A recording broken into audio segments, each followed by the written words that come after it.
and the director of this residency program, which is a true honor and a privilege. And the thing about tonight is for 5 years, everything has been about us. It has been about our patients. It's been about my call schedule. It has been about my getting the residents through. It has been people running a lab. And so for one night, tonight, it's about 8 individuals. And I wish to share a celebration with all of you. So congratulations to all 8 of you. And please, let's enjoy this evening because it really is a celebration of all of you. So thank you for being here and enjoy the evening.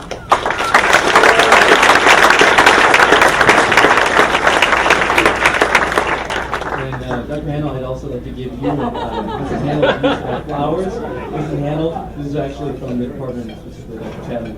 But thank you so incredibly much for everything that you do. And I know these chief residents are incredibly appreciative of everything that you've done for them all these 5 years. And I'm very appreciative, and I know everyone else is. Thank you very, very much.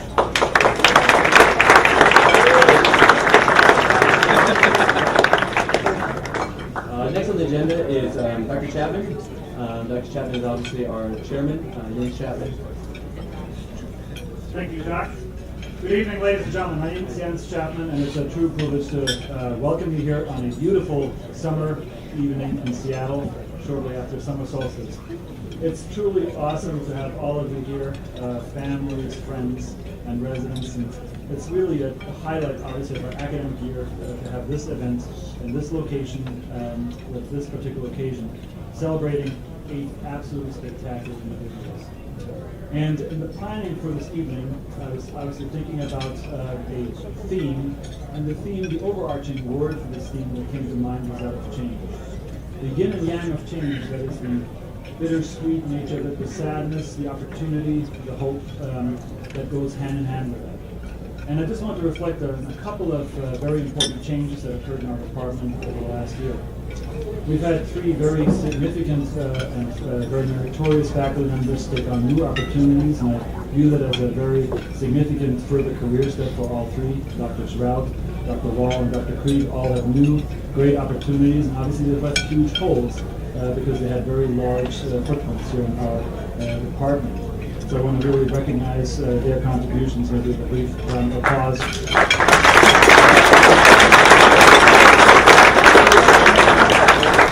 We've also had a very significant change, and it's a change in the name of success. Our chief at Harborview of 14 years, Bruce Van Jordan, has decided to step down at the end of this academic year to pursue further academic successes, which he's well deserved. He's, as you all know, one of our truly and eminently successful clinician scientists. And he's been named the president-elect of the Foot and Ankle Society. He's been named the deputy editor of KBJS. And yes, a couple of federal grants have also come to fruition. So a very round hand of applause for Bruce.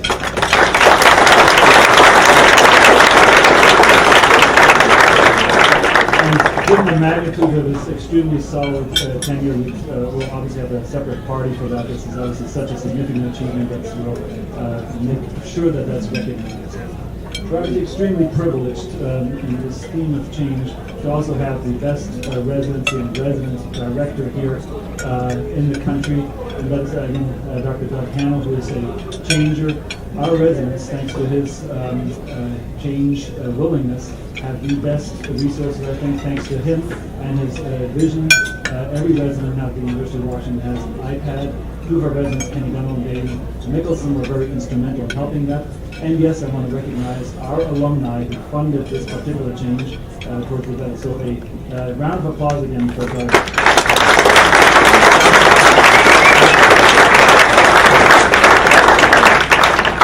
Which brings me again to some of the other changes. We have some very exciting new things happening, and I'll ask a couple of those colleagues to stand up. We have a new hand and upper extremity center arising at the University of Washington. It's going to go hand in hand with a further development I'll mention next, and that is this upper extremity center will integrate this incredibly successful shoulder and elbow service that we have together with the hand center and our great hand surgeons. And I'll just ask Dr. Stephen Kennedy, as a representative of his new hand center, to stand up.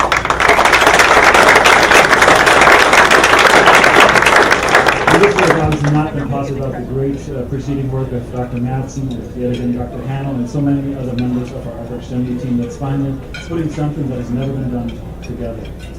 On the sports medicine side, all of you probably know by now that we are going to be on time with our opening for our new sports medicine center in Husky Stadium, right opposite the light rail train station. It'll open September 9th. And I'll ask Dr. Bruce Twaddle and Albert G. as representatives of sports medicine to please stand up for a round of applause.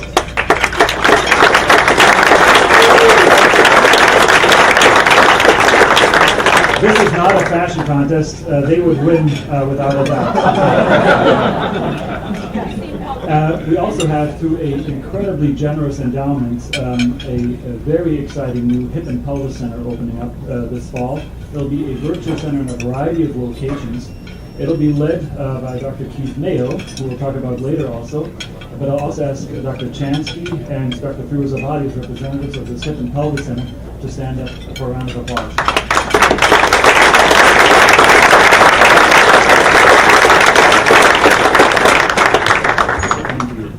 So on the change front, then to come to today's very memorable Resident Research Day, this is again a new thing that we brought together, the Resident Research Day and the Resident Graduation. And I think all of us were very, and I don't want to take the words away from our visiting professor, very impressed with the presentations of our residents. And I want to ask our Chief of Research, our Vice Chair, Dr. Peter Kavanaugh, to rise. He's taken a real personal interest in really raising the bar for research and increasing resources as well. So Peter, please rise.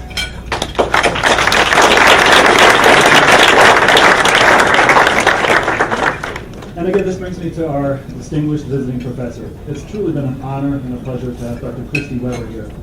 She herself brought the change phrase to all of our attention by stopping her first and last lecture with the words, change the culture. And again, the change of culture, she's personified. She's cleaned up with the old boys network that used to be the Academy, personally, and that's a really refreshing thing. She's also challenged all of us to change our attitudes towards being more anecdotally based and really challenge us to be transparent and accountable in all of our activities. So, Dr. Weber, may I ask you to come up front here for a second and take your award and maybe give us a couple of words.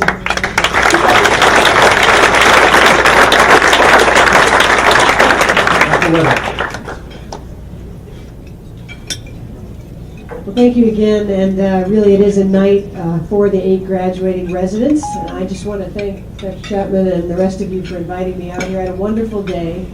I was so incredibly impressed with the quality of the presentations today, both from the 8 graduating residents and the R3 residents. I thought that not only did everyone know their content extremely well, but their confidence and their presence on the podium to be able to speak about their research, I thought was incredibly high level. So I really want to applaud you for that. That's not always what I see when I'm at graduations or other programs, so I thought it was an exceptional day for the residents, so I congratulate you. And it's such a great day for those of you that are ending a chapter in your career and heading out into what I think is the best specialty in medicine. I wish you all the best as you go forward, and I just wanted to maybe mention 3 things quickly that I would encourage you to think about as you go out into your practices, whether it be a fellowship one more year or right into practice. And number 1 is to remember why you went into this field. And you know, healthcare is changing, and there are a lot of unknowns, and a lot of people are a little bit grumpy about things, and you hear words like EMR and paperwork and reimbursement, a lot of issues about money and getting paid, but hopefully you went into this field because of the patients, and that doesn't change. And so the patients are still there, and we're incredibly privileged to be able to take care of people with musculoskeletal problems and help make them better. And I think if you keep that in mind, the hassles and the changes that are coming before us will hopefully not take up your full attention. Secondly, as we talked about this afternoon a little bit, when it comes to evidence and quality, I look to the 8 of you and those who follow you to really lead the charge toward contributing back to the field in a meaningful way as regards to quality of care. Not just doing things the way we've always done them, but questioning the dogma and adding your own stamp on the field with good evidence, good science, good research, and great patient care. And finally, I want you to think back to when you decided to go into orthopedic surgery. So maybe you were a medical student, or maybe you were an undergraduate, when you saw your first surgery or followed your first orthopedic surgeon around in a clinic, and how fun you thought it was. And I assume that most of us went into this field because we thought it would be really fun to be orthopedic surgeons. And again, when the days get long in practice, or when you get kind of bogged down with some of the administrative details, remember that this is supposed to be fun. And life is short, and life is unpredictable. And I come at this from the cancer side of orthopedic surgery, and I try to remember that every day, that any day you may get news that changes your life. There may be a traumatic event that changes your life. So you want to be doing what you want to be doing as best you can every minute of the day. So good luck to the graduates, and congratulations.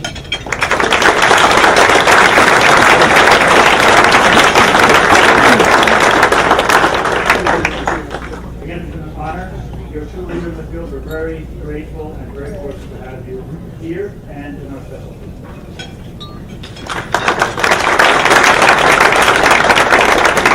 I would like to ask Angela and Amanda to maybe come up front here, if you don't mind for a second. Both of them have just done a wonderful job organizing everything, and they've again just been unselfish beyond belief. This is a difficult challenge to get all of these various changes of the academic year, conferences, etc. together. And again, we're just so very fortunate and privileged to have both of you. Thank you very much.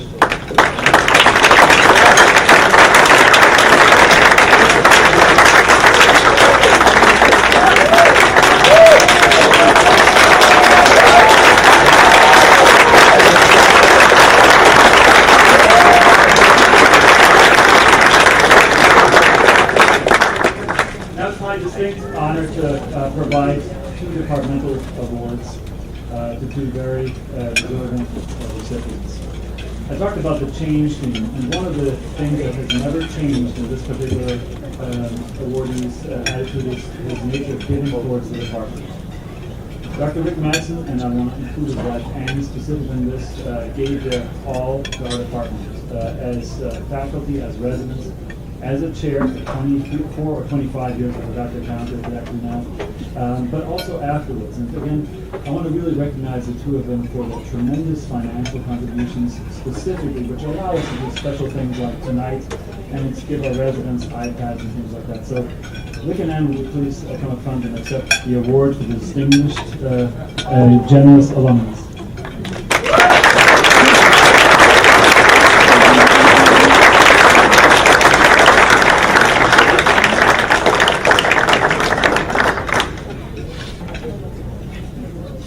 Says she's not going to join me up here, so I have to do this up alone. She's been at my side for all challenging things, and now she's let me down tonight. This is in recognition of being grateful, and I just want to mention a few things that I think we can all be grateful for our department for. One is it creates a tremendous opportunity for patients to get better, and as I'm sitting here, I recognize that all 5 of our family members have received care from the Department of Orthopedics and Sports Medicine, my clavicle, and it just goes on and on. But we are grateful to the quality of care that is provided by the residents and the faculty. The second thing we can be grateful for is the opportunity that the department creates for faculty members, for people who start out in academics being nervous like we all were, and to develop into meaningful academic orthopedic surgeons, Dr. Sam Jordan, and so many of the other people that you've heard mentioned tonight. And finally, and perhaps most importantly tonight, is to recognize the opportunity that this department creates for orthopedic residents, for them to, again, nervously begin a career in orthopedic surgeons and emerge at the other end as highly qualified professionals who, as Christy said, will embody the future of our field. So for all these things, we are grateful, and I hope you'll join me in thanking Jens and the department for keeping that opportunity window open for all of us.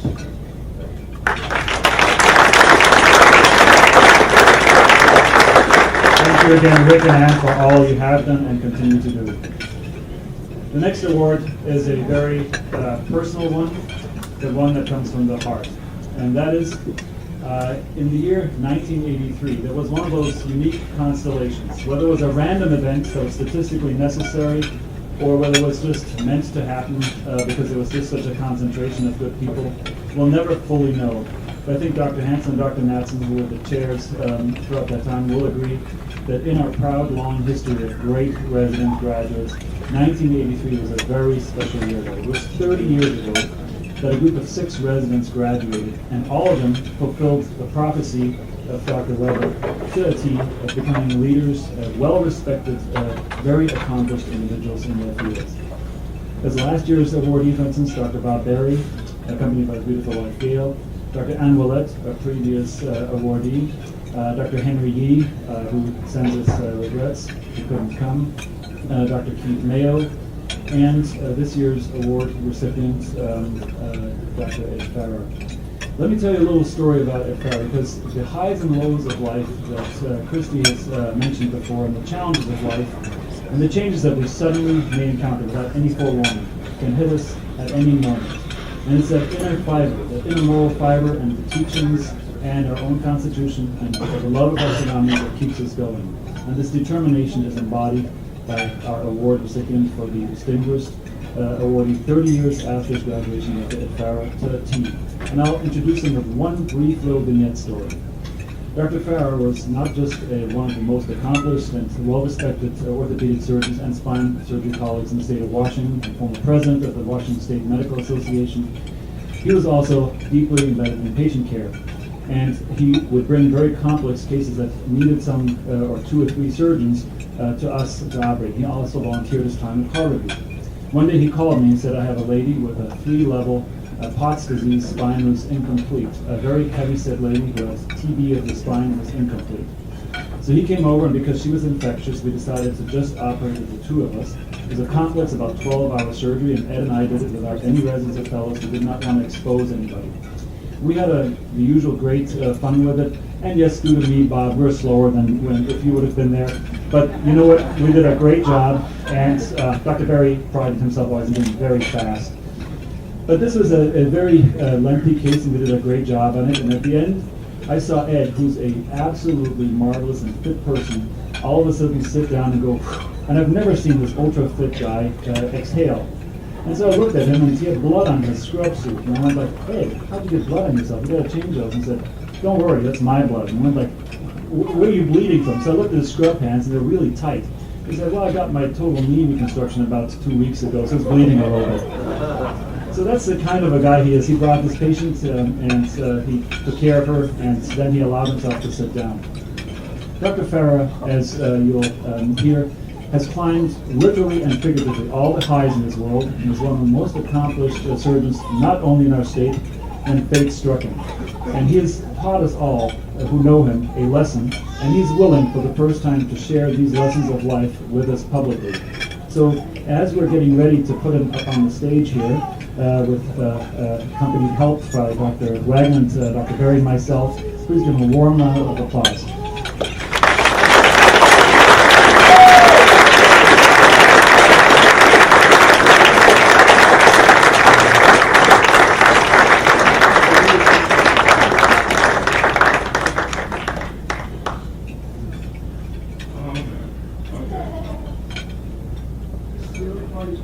That's right.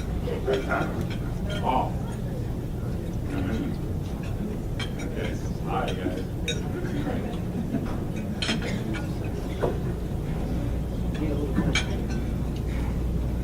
You did it.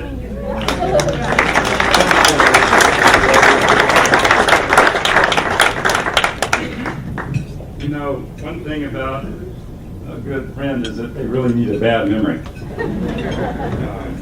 And the one thing that Yin said that is true is that I have gone through changes, and I've never told this whole story, and I hope you don't get bored with it, but I'll try to make it meaningful as we go through it.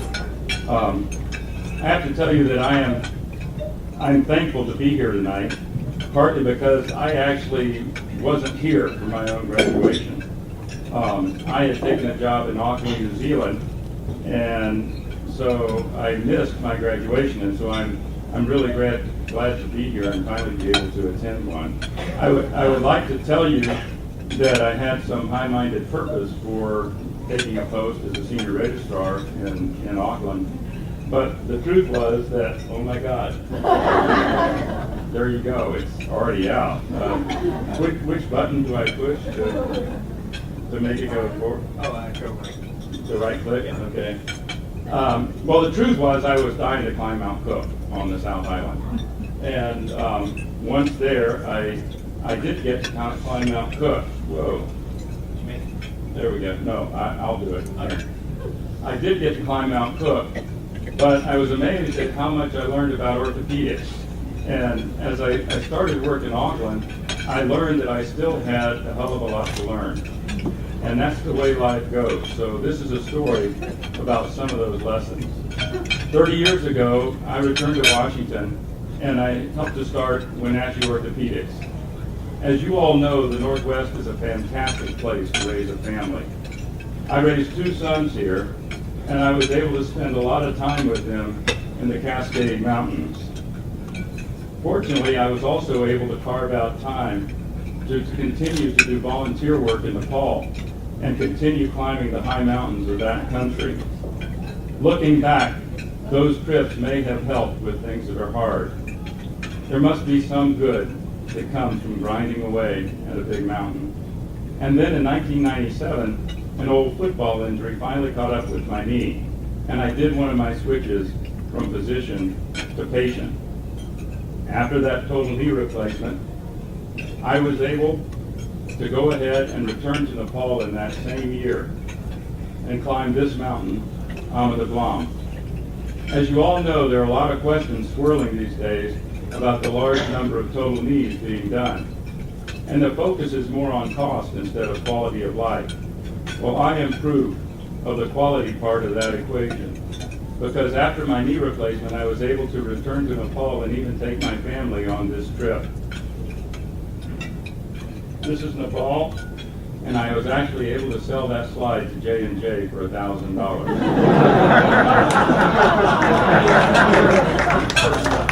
But enough rambling about far-off places. In a naive way, I thought that my life had taught me something about doing things that are hard. But I can tell you now that hard is being here in a wheelchair. It's a story about living through trauma that we were trained to treat but never imagined for ourselves. An attorney told me once that almost all of his work had to do with the 3 Ds of life: divorce, disability, and death. I told him that he left one out because his work sounded depressing to me. Well, this is my story of the Ds, and I hope it doesn't depress you. I haven't done this talk, so I'm going to cheat with some notes. As I started work in Wenatchee, I managed to keep close connections to both the university and the Swedish. And so when Ted Wagner decided to start training spine fellows at Swedish, I became his first fellow. 15 years later, I was able to drag Hank Vovoda, another one of his fellows, into the mountains and convince him to join me in practice. Kind of a strange twist that Wenatchee ended up getting both the first and the last of the spine fellows that Ted trained while at Swedish. But this story is full of strange twists. In 2008, my life had been going along with the usual speed bumps until my wife and I decided to get a divorce. Hey, this is common now. It happens to over half of us. But I can tell you that it's a terrible time to have a spinal cord injury. In October that year, I was in my routine of riding my bicycle to the operating room. Hank and I had the same habit of riding our bicycles to work, but he would go to the hospital first and then ride to the office, and I would go for a ride and then go to the operating room. So it was that we passed each other almost every day going in opposite directions. That little buddy routine of ours was the first thing that saved my life. On October 22nd, Hank was riding away from the hospital when he was sideswiped by a car and forced into the bushes. I was riding toward him on the same road. Soon that car was headed toward me. It suddenly veered straight at me, hitting me head on. When Hank arrived on the scene, he saw my bike in the road and realized that I had been hit. I was unconscious and not breathing. Hank established my airway and got me breathing again. So I guess the first little piece of irony in this story is that my new partner was not only a spine surgeon, but was also a cyclist, and was also on the same road at the same time that I got hit. If Hank had not been riding on that road on that day, I would have died on the roadside. Meanwhile, back at the hospital, the OR nurses that I had worked with for 20 years were getting the room ready for the case that I was supposed to be doing. When no surgeon showed up, it was pretty easy to tell that something was wrong. I was in the emergency room, and the workup had revealed a fracture of C2, a fracture dislocation of T4-5, a crushed chest with a dislocated sternum, a bunch of rib fractures, and bilateral hemopneumothoraces. By now, I had 4 chest tubes that were pouring blood.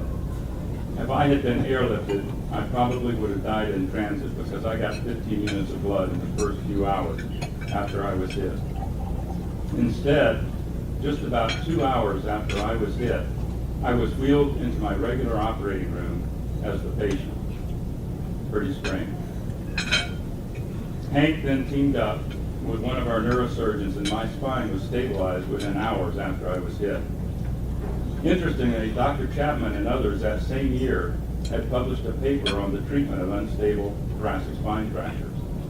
They reported that the outcomes were inversely related to the length of time it took to get these patients to surgery and stabilize. I am living proof of their conclusions, because within 24 hours, I was in critical respiratory failure. If my spine had not been stabilized, I probably would have died all over again. I don't remember much from the next month. Life is a fog when you're living in an ICU. But I do remember being thankful that our ICU had not switched to digital clocks. I was living from breath to breath, and the ventilator cycled so that life was measured out in 8-second increments. With a second hand, I could keep track of time. With a digital clock, I would have been lost. Amazing how important such small things become. After 6 weeks in the ICU, I was stable enough to transfer to rehab. So I made it back to Harborview in a way that I never could have imagined. Then in January of 2009, I went back to Wenatchee to complete the work of going home. During this time, my wife had put our problems aside and had been nothing less than an angel with a mission. She had been by my side and had organized a major remodel of our house. With incredible community support, workers had transformed a garage into a bedroom with a roll-in shower. So 3 months after my accident, I went home as a paraplegic with no trunk control. I can tell you now that this is when the real work begins. When you're in a hospital, it's normal to be abnormal. When you're on a rehab ward, it's even normal to be a paraplegic. But when you get home, everything is horribly abnormal. This is when you realize that your life has just been poured into a blender. And my wife had been a Wonder Woman through the trauma. But as the months went by, the fact that we had been heading into a divorce resurfaced. If you think divorce can be stressful, try adding paralysis to the picture. So by August of 2009, we were back into an adult conversation with reality. Thank God we were kind enough to keep it friendly.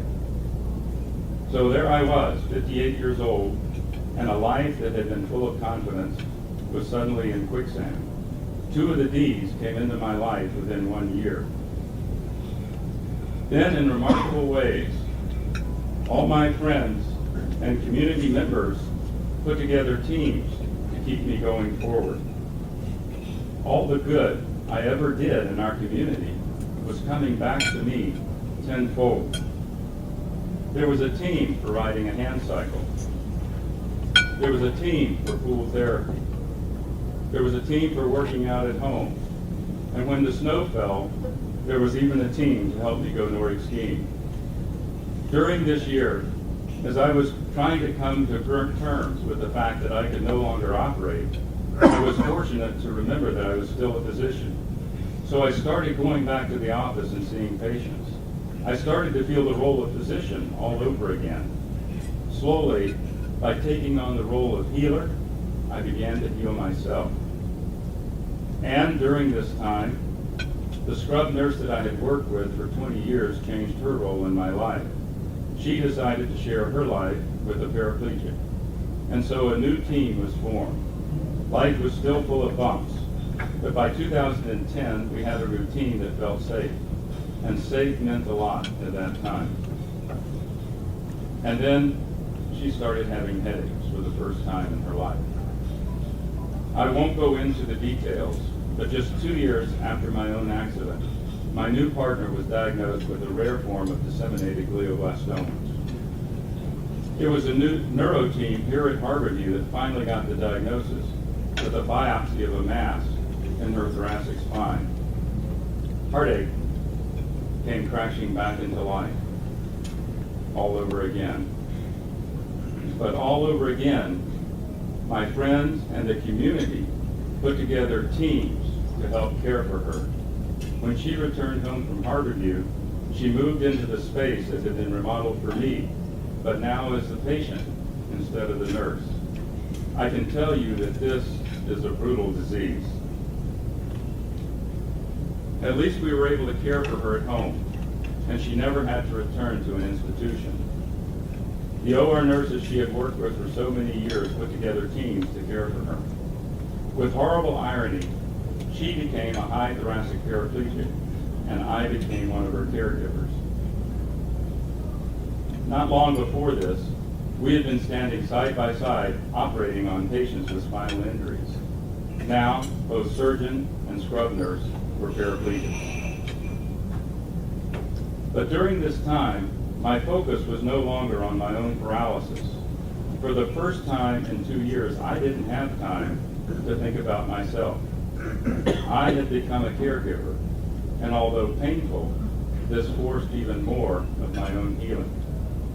She passed away 8 months after diagnosis, surrounded by the nurses who loved her, and I had completed my collection of the deeds. It was pretty easy to feel that life was back in the blender. So, what can I tell you? I wish I could tell you that there was some magic answer, but I can't tell you that.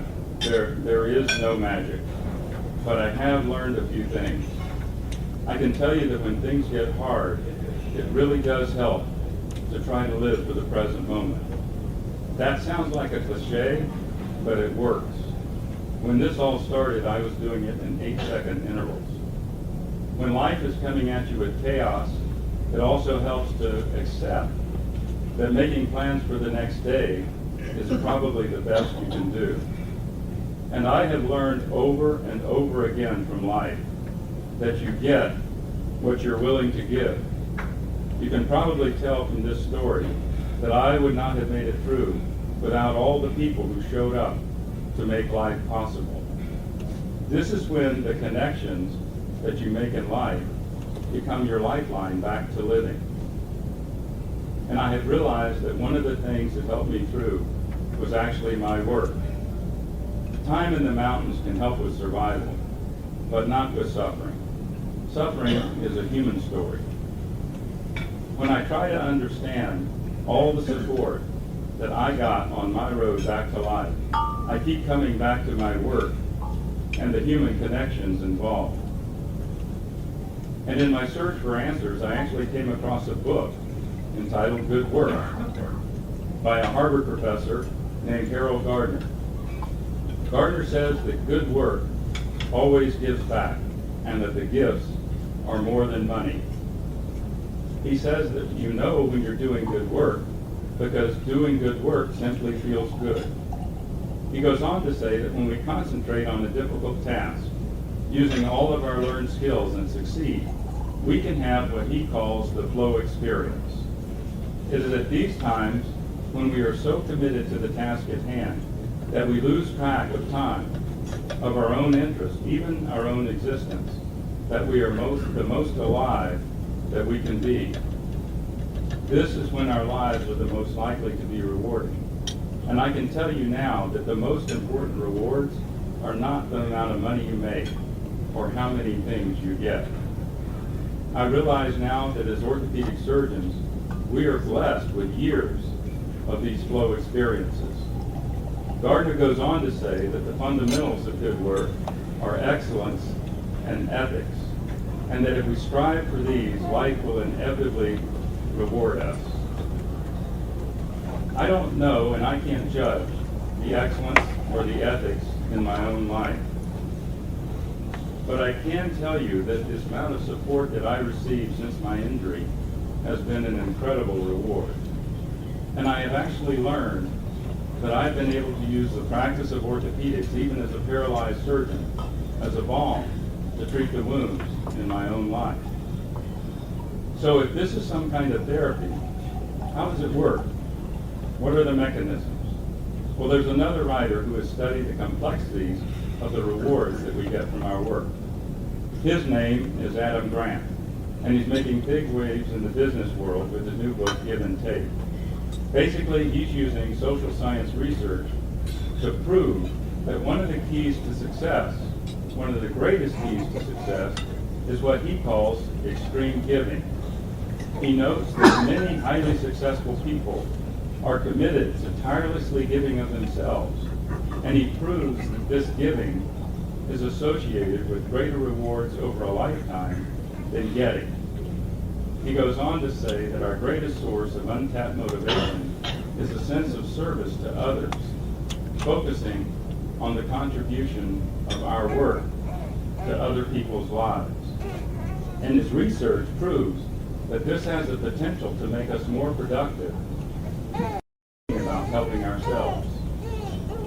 Looking back now, I realize that for me, the practice of orthopedic surgery was indeed the good work that Gardner described. And for me, the work of orthopedic surgery made it easy to give. I don't know if I was one of those extreme givers that Grant talks about, but I do know that after years of giving what came easy, I was lucky to have a reserve of goodwill to lean on when I got hurt. Sorry. I get a little worked up, but it takes many people to rebuild a life after what I've been through, and they were there for me. I don't know if they would have shown up if I had not spent most of my life doing this work and finding ways to give to others. In fact, I've come to believe that putting others first is the great switch that changes everything. So I hope that you all realize that as orthopedic surgeons, you are blessed with skills and opportunity to give something of great value. You can improve the quality of so many people's lives. What is now more apparent to me are the ways that this adds value to your own life. My life is perhaps an extreme example of how this works.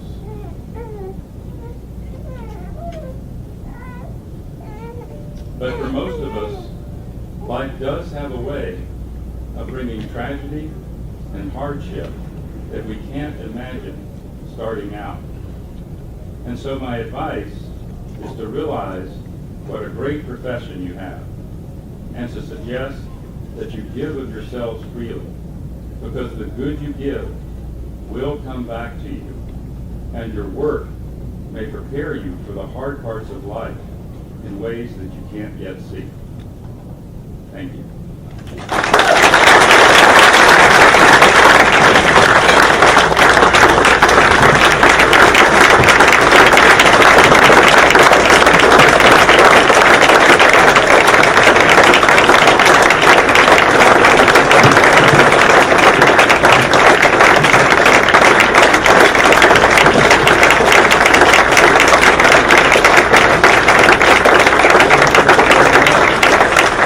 As you can see, 1983 was a very special year, and I'll ask the graduates as a special tribute to the 30th anniversary of your graduation that you missed, Anne Willett, Bob Barry and Keith Mayo to come up here.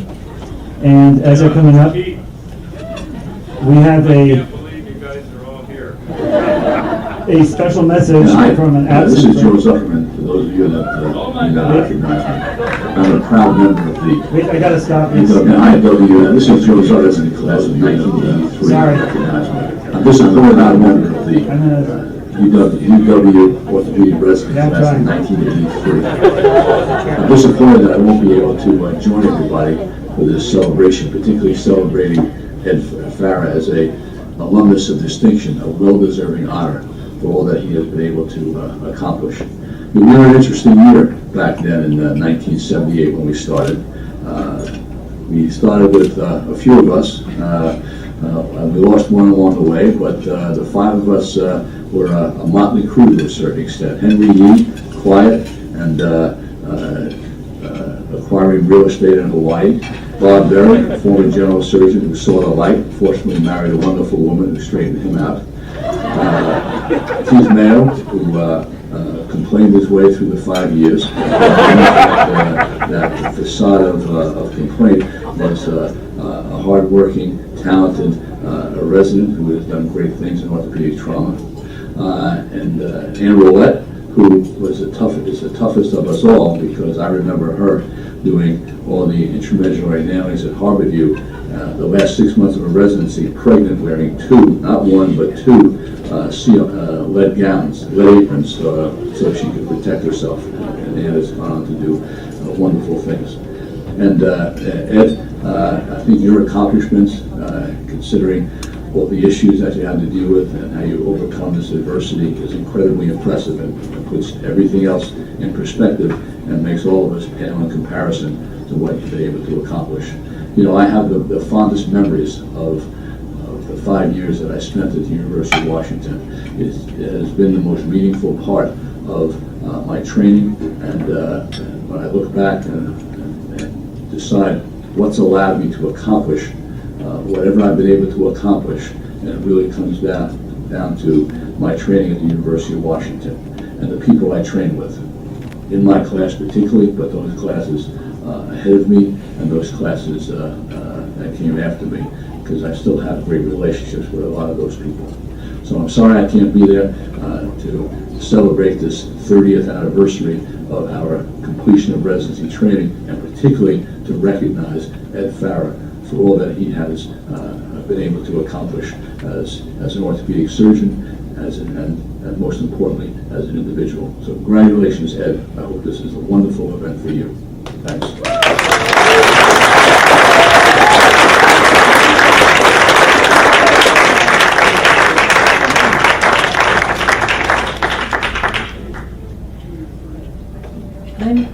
I'm Ann Willett. Some of the older folks know me, but I'm going to talk a little bit about this group because I'm actually the quiet one in all of this, you know. And I get a lot of credit for going through pregnant and all that jazz. And yes, that was hard. But at the same time, this is a tremendous crowd.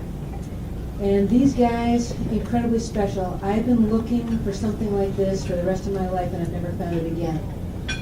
This is a group who are team members. You look at these guys here, you just saw the guy on the screen, all egos, right? All very intelligent, driven people. Every time you had to interact with them, you know these guys. But we could lock ourselves in a room and say, the University of Washington needs this. We want that. How are we going to make the two happen? And we would beat each other up till we said, do we have consensus? Nobody can walk out of this room and say they were coerced. Do we have consensus? Do you all agree? Are we unanimous? And we'd say, yes, we're unanimous. And we'd walk out of that room and zip it. And we would do what we said we were going to do. And we gave the University of Washington what they need to accomplish what they needed. And we kept everything in mind. That's part of being a team. That's part of the giving. And it does come back to you in spades, because every one of us, whenever we call, whenever we need one another, it's there. It's there. There's nothing else like that. So that if you can develop those relationships with your patients, with your community, I can tell you my community in Miami, as crazy wacky as it is, Zelda Blanco did teach me much of what I know. This is the cocaine drug queen. You know, it's still People are there for you. And that is more important than any wealth, fame, anything that you have. It's a community being there for you. And this is a group of people who are always there for each other. That's...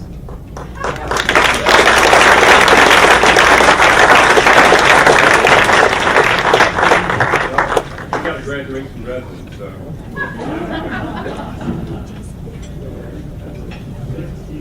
I need to all sponsors to do the rest here.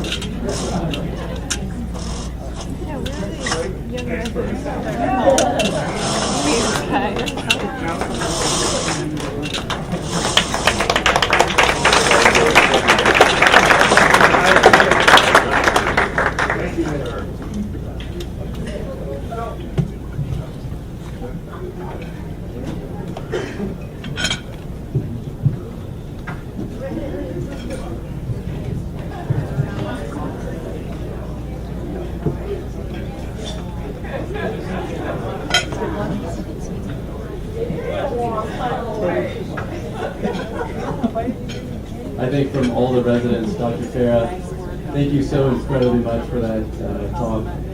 That is, I haven't spoken with any other residents, but I think we all agree that that was arguably the most powerful, most invaluable speech that we've probably ever heard, but definitely as physicians and what we as physicians ought to be to our patients, to our staff that we work with. So Dr. Farrar, thank you so incredibly much.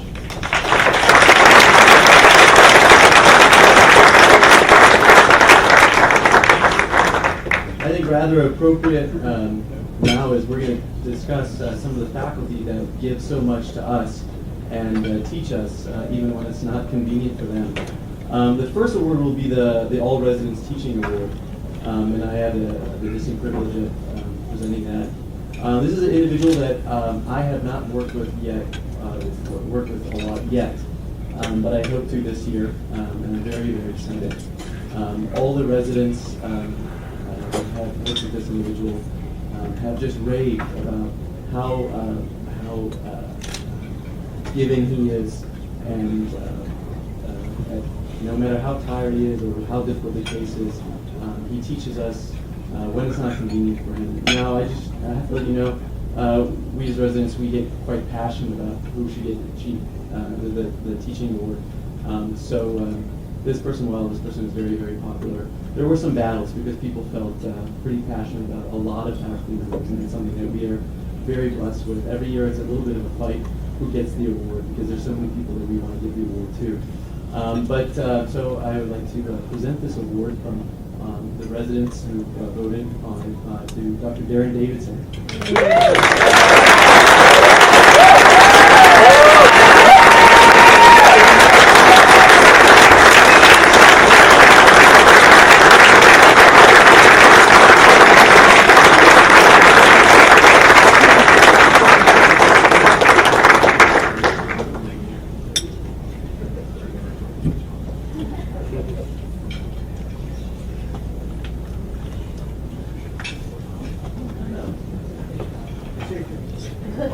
Thank you very much. It's a privilege to get this, and it's really unbelievably awesome to work with such a great group of residents. And I don't know what I've been able to teach you guys, but I've learned a lot more from you guys, and I've probably ever been able to teach you. So thanks very much.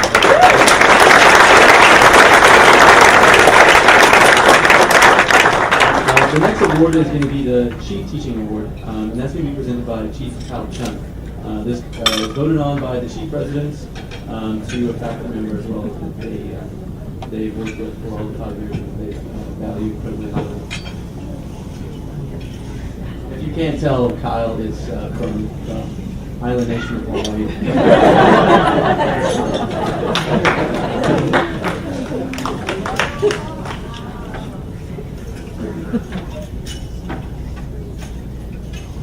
All right. So, Chief Teaching Award. The 8 of us kind of get together, kind of the second half of the year, sometime trying to figure out who we want to recognize as one of our attendings that have, kind of been there for us all five years and taught us everything that we think we might need to be a surgeon when we get out. And it's really difficult because, like Jock said, all of our faculty members give so much to us every year. But this faculty member in particular is a perennial favorite. He's one of our best mentors. We work with him R2, 3, 4, and 5 year at the VA. And I think a big reason why he was voted the Chief Resident Teaching Award winner is because he gives us an adequate amount of freedom, but reins us in appropriately so that we can kind of get our feet wet without being dangerous. And I think he does it really well. He makes us feel like we're part of a team. He makes us feel that we're his partner and his friend and his resident. So, not prolong it any longer, Dr. Chansky.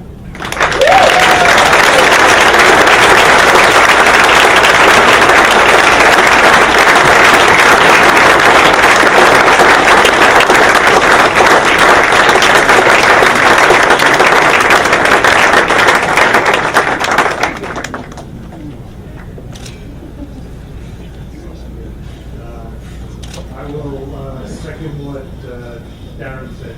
First of all, it's great for me to get this award on the same night that one of my newest partners got it.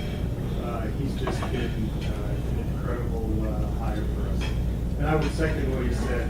As much as you guys think that I teach you, probably on a daily basis, you're imparting more wisdom and more energy to me. I mean, you just really keep me going and make this just an unbelievable job. So thank you.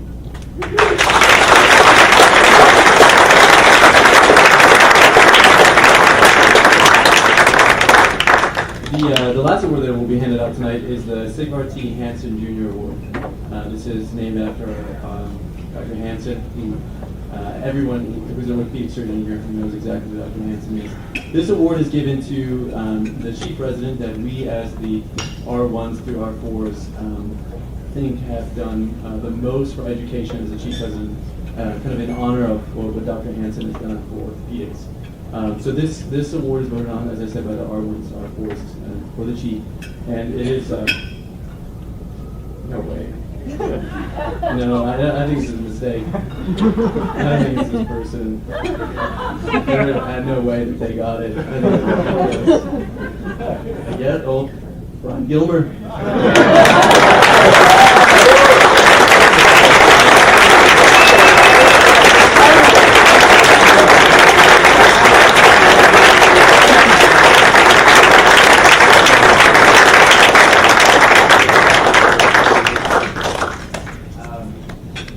Surprise to me too.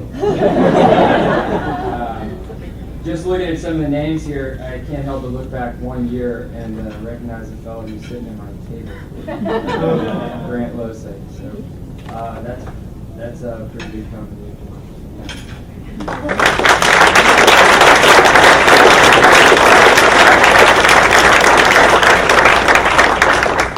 That's a great point. The first person on that list is Corey Lamlin, who was my chief president, was at R2, phenomenal, and he's been an incredible example for me how I ought to be when I start my chief presidency here. And Grant Losay is the exact same thing. I remember at the VA and how much Grant taught me, and what an incredible pleasure it was working with him. Grant, that email that I sent you was actually honest. Really enjoyed working with you. And the exact same is true for Brian. I remember Brian taking me aside and going through MRIs of the shoulder and exactly what you should be looking for, how to start, so those people truly honestly deserve it. And like Dr. Hanel has said in the past, you learn oftentimes more from your chief residents than you do from your faculty on how to treat patients and how to be, how to think. And those three really exemplify it. Now we're going to start with the actual handing out the diplomas. The way that it'll run is I'll introduce the faculty member who will be introducing the chief president, and the faculty member will be giving a brief introduction to that chief president. The first faculty member that will be coming up will be presenting Kyle Chung, Dr. Doug Hanel. Just a quick note on Dr. Hanel. For the friends and family that don't know him, he seems like an incredibly kind, nice man.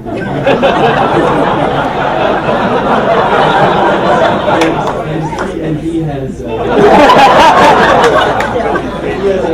party at his Christmas party at his houseboat every year, which his wife handles. They are the best hosts that you could ever imagine. Yeah, thank you.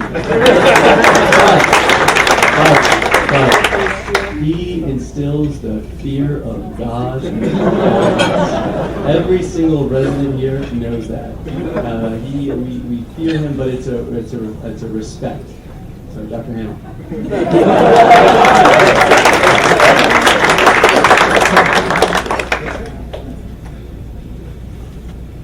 How do I follow that?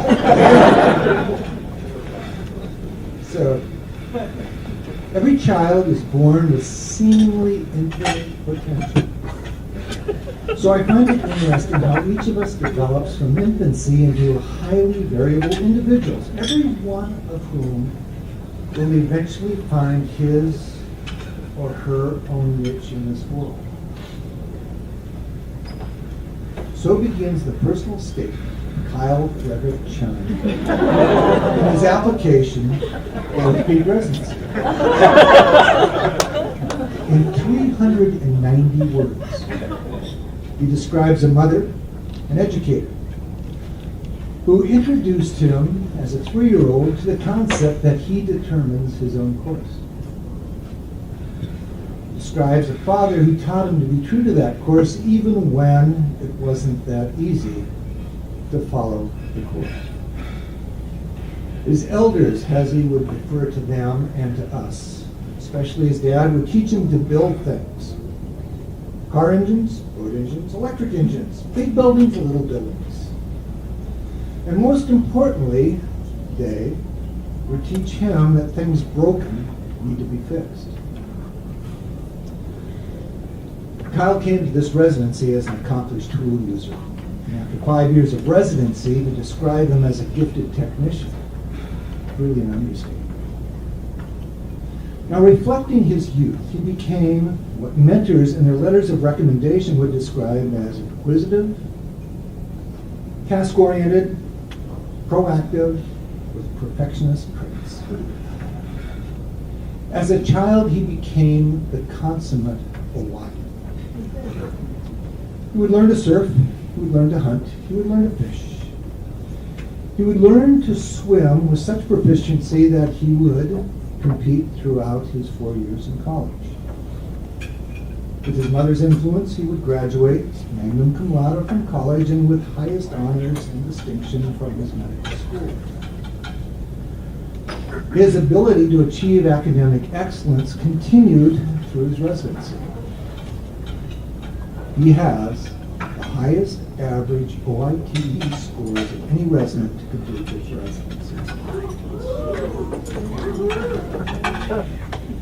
His work history includes being a front man in a rock band with his brother.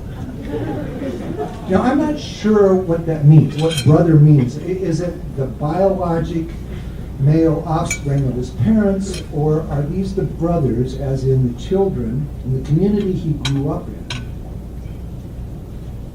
and the community that he lives in with a bunch of Hawaiian expats? Now, this sense of community is an important determining characteristic of Kyle. He married his college sweetheart, Lauren. They brought us a candy. Another little baby.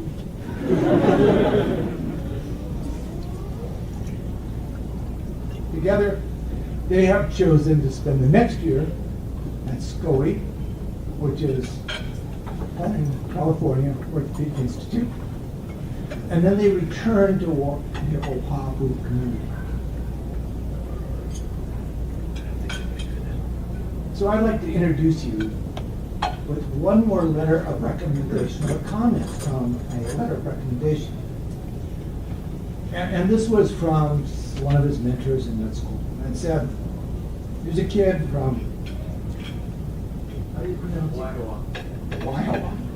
There you go. is named Good, who found his niche in life with medicine, with the only regrettable characteristics being that he looks like a jock. You don't have enough food. Kyle Frederick John.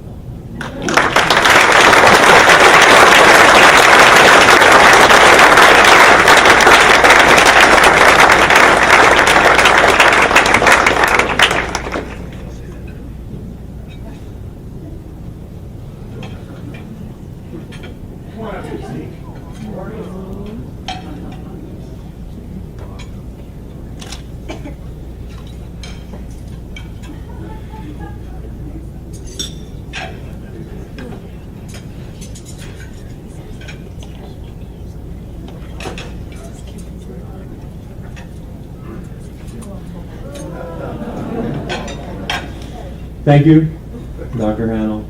Thanks to you and Peggy. Thanks for being my mom and dad while I was up here, keeping me in line, letting me know that I cool off a little bit every once in a while. To all the residents, thank you for putting up with me and working alongside me. It was fun. My classmates, thanks for again dealing with me and putting up with me, and just being a good group of guys that I'm always going to be able to call for help when I don't know what to do. And thanks to my whole family that showed up from 3,000 miles away. My wife's family, Mike and Deb over there, who came up every Thanksgiving and cooked a hot meal for us, and for my brother Mikey and my sister Leah, who flew all the way up here to support me. Mom and Dad, or just keep steering me straight since I was a little kid, and everything that I've done and I've somehow been able to manage to accomplish has been for this guy, that little girl over there, and that little boy, and most of all my wife, because you guys, she kept me from quitting for the first 6 months I was there. I appreciate everything everybody's done, and I'll look back with fond memories. Thank you.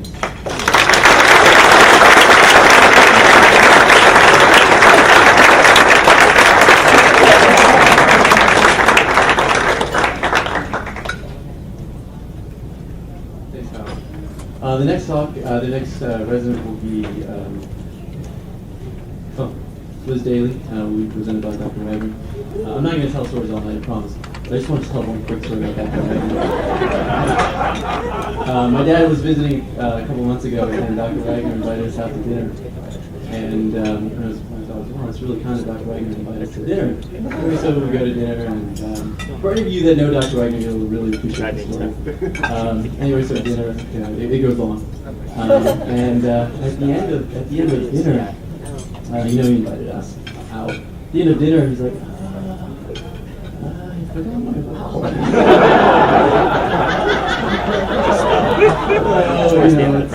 I guess he must have just noticed because he reached in his back pocket, the wallet wasn't there. Like, I left it in the Zamba. At this cabin on the just east of the Cascades. So he's like, yeah, they're FedExing it to me. I'm leaving for Indonesia.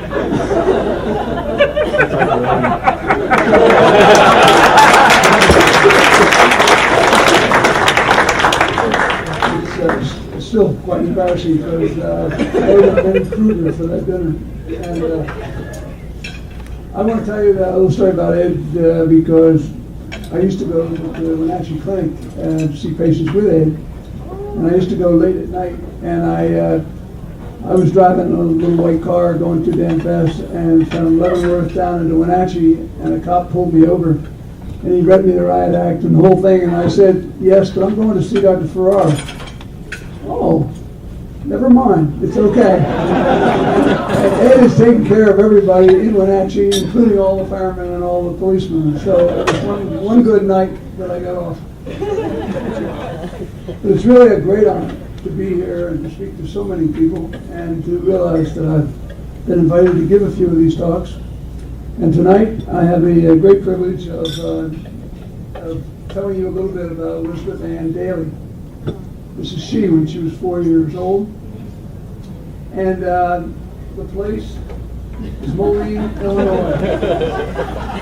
I didn't know much about Moline, Illinois, but Last year I spoke about the 509 index, and this year I'm going to speak about the area around Chicago, about 165 miles west of Chicago.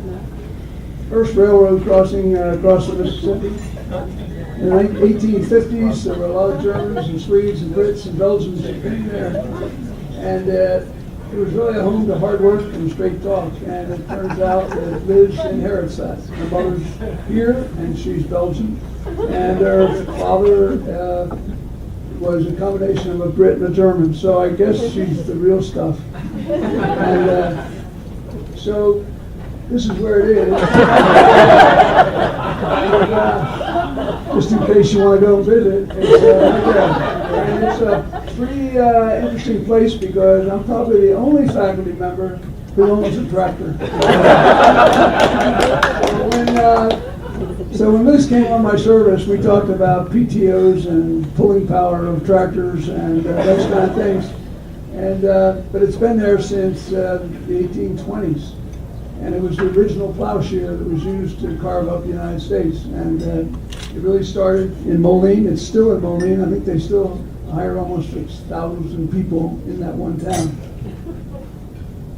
So what happened to Liz? Liz went to Notre Dame, got her Bachelor of Science. And you know, at Notre Dame, there's a strong theme of service and give back. And Liz did just that. She joined the American Corps and went to San Antonio, Texas, where she was a foster mother to wayward kids, really, in San Antonio. She did that for a year. She came back with those strong feelings and got a job at the University of Chicago and ended up being the lead person to run a lab and to write a significant paper on finite element research. Really, it was about silastic implants for hands. She then got to medical school, and that long thing is University of Illinois, Chicago College of Medicine, and was AOA, which, as you know, is the honorary college degree, and medical school degree. Then she ran a marathon, and she came west for an interview. Now, of all the interviews you can get, this is the best report. Handwritten by a special guy who said, always there, always professional, always doing the right thing. And that's it. 8 words or whatever it is all you need to get a residency. Because it's signed by Dr. Mattson. And so I think that was a great finding in her file, and it probably tells you more about doing things right, straight talk, in the heartland type of way of being. So I always say that she has a little bit of a Chicago defense. Sarcastic comment with a smirk, and then followed with a big smile. As I talked to all the residents, that was her defense. And so if you want to meet Liz and you think that sarcasm's at you, just wait. She'll smirk, and then she'll smile. And it seems to have carried her through life, and just enough straight arming to deal with everybody. Today, she reported on her senior project, which was the risk factors for readmission to orthopedic surgical patients. This was shared with Dr. Mike Lee, who's my younger partner. And this may be an incredible article as time goes on, because it really showed that people who are disabled in a way by finances, by the situation, by a lot of things, really don't survive orthopedic procedures as well. And that's somewhat of a prejudiced comment, but it's one that really needs to be dealt with. And I think it's a very significant paper. I give credit to Mike and to Liz. Well, Liz was lucky enough to marry Dave. And so at this point you wonder, is this a gal who just keeps her head down and works all the time, and she's just really good, or does she have any fun? And so I was fortunate enough to get this picture. And this is a picture of someone having fun and wet. And so she's about to get wet, but I can't imagine how good the photographer was to catch this. in midair with a veil sailing to the side. So there's so this is a chapter that Liz has chosen. She's going to go to Rush in Chicago. Where else would you think? Chicago. And she's going to do total joint repair, and it's going to be her life career. And she's mentioned that she'd love to come back here, and I think the lodestone will still be pretty strong in the Midwest, but we'll see. And so we go from there. Now, there's a real problem tonight a little bit for me. I've been asked to do a lot of funny things, and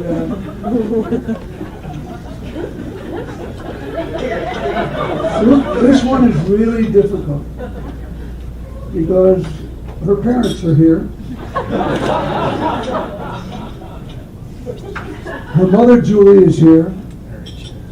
Her brother John. Her two sisters. But they don't know what I know. And here everyone should know, Liz is pregnant.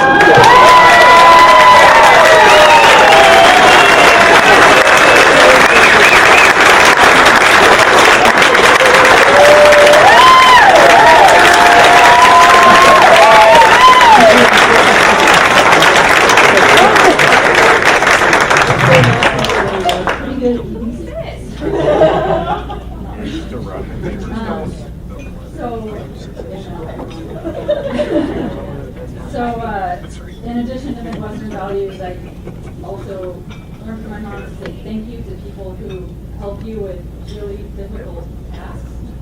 And the best way I know how to do that is to reward you. Some bowling, Illinois.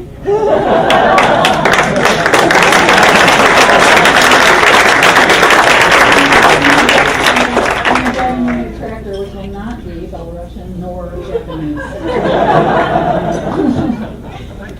You're welcome.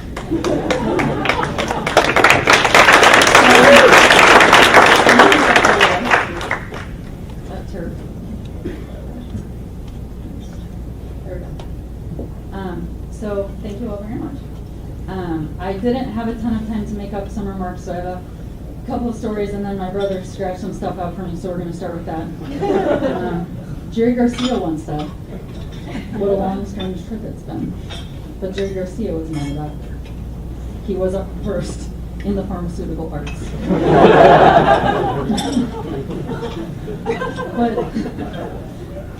But what happens when you're a doctor is that your credibility waterfalls to your direct family. For example, my brother, who was handsome, awesome, and single, gets to say things like, "Yeah, it's true, my sister told me she's a doctor, so about you giving me your number." And some other comments. So now to the stories. First, thank you, Dr. Wagner, Mrs. Wagner as well. Thank you so much for hosting my family and for bringing my family into your family. I greatly appreciate it. To Amanda and Angela for putting this together tonight, for Dr. Farrar to being here, and as well as Dr. Weber. Your presence here has been fantastic for all of us. To Dr. Hamill and to all the faculty, I hope I can make you proud. You've made me proud to be here. To my co-residents, I love you all. You know that I would do anything for you, anytime. Like Dr. Willett was saying, all you got to do is pick up the phone. I am here not just because of being from Moline and Chicago and San Antonio a little bit, but it's mostly because of the 5 people sitting at that table and 1 who isn't. To my mom, you're the kindest soul and the best teacher that I have ever had. You inspire me to smile, do my best, and be nice to everyone. And I think Dr. Wagner hit on those themes, but she says that to us every day before we go out and do anything. The biggest lesson of my residency is that we don't just turn into surgeons, we turn into teachers. And my mom's teaching of me has taught me that my job is first and foremost as a teacher, and if I can't teach my patients what's going on with them, then how can I possibly expect the privilege and trust that they're going to put in me to be their surgeon? So thank you for that. To my siblings, you lift my spirits 1,000 times. Your phone calls and texts have made my hardest days lighter and my easy days even better. To I hope I never have to live this far away from you again. And, you know, I apologize that most of my thoughts are expressed in movie quotes. I don't have any right now because I'm a little emotional. So thank you for making me laugh and supporting me in everything that I do. A brief story about the person missing from our table tonight, because I don't think that it would be right to not mention my dad. That photo, if I can bring it up.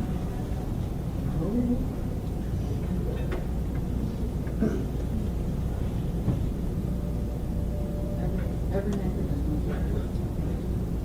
There it is.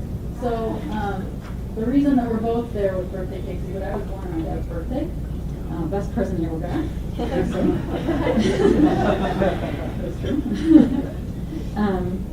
And I wish you all could have met him. He taught me professional integrity. He taught me fortitude, and that what I do and what we do is a privilege. And I think that Dr. Farrar summed it up better than I ever could. But briefly, when I would call him, and I called him every time I was post-call, and probably not the best when you're calling your family to be that exhausted and emotionally distraught. But I recommend calling them as much as you can, because he would always tell me, if there's a choice, Liz, between doing a harder thing and an easier thing, the harder thing is almost always the right thing to do. And he would say also, and if it was easy, everyone would do it. He said, you're in a place where you get to choose the hard thing every day and do the right thing and feel good about it. And you can't say that you go home at the end of the day and you didn't make those choices, because that's what makes you who you are. So to the junior residents, there's the hard thing and the easy thing. You will not regret doing the hard thing. You never will. Always pick the hard thing. You will not regret it. And then finally, the last person on my table is my DP. We started this journey together in 2006, 2007. Hard to say, because we started as friends, and although everyone else saw it and recognized what we had and what we were made for each other, we were not ready to admit that yet for years. But a quick story about what he has meant to me. December 29th, I was on the last run of our 7th trip out on a Crystal Mountain season pass that I was going to maximize during my night flow rotation. It was going to be fantastic. I decided to take a fast run down the Exterminator. Several things should have alerted me to this being a bad idea. Not the least of which was the name of the run. I should have listened to you. But as we both know, you advise and then you step back and you let me decide. And after all, happy wife, happy life. And I was happy until about 50 yards from the bottom, when I took a turn too hard, too fast, and sustained an unstable knee injury.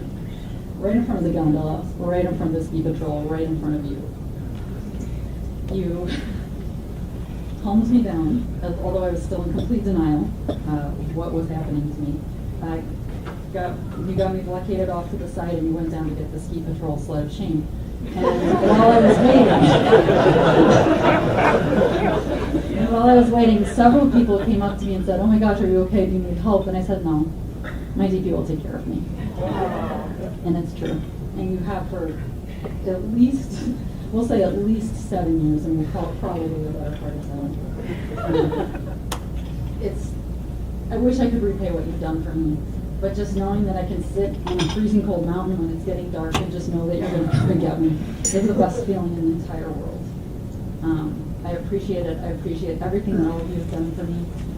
Again, look forward to many adventures in the future. If any of you ever need anything, just call me or show up at Moline and Mom's house and she'll take care of you.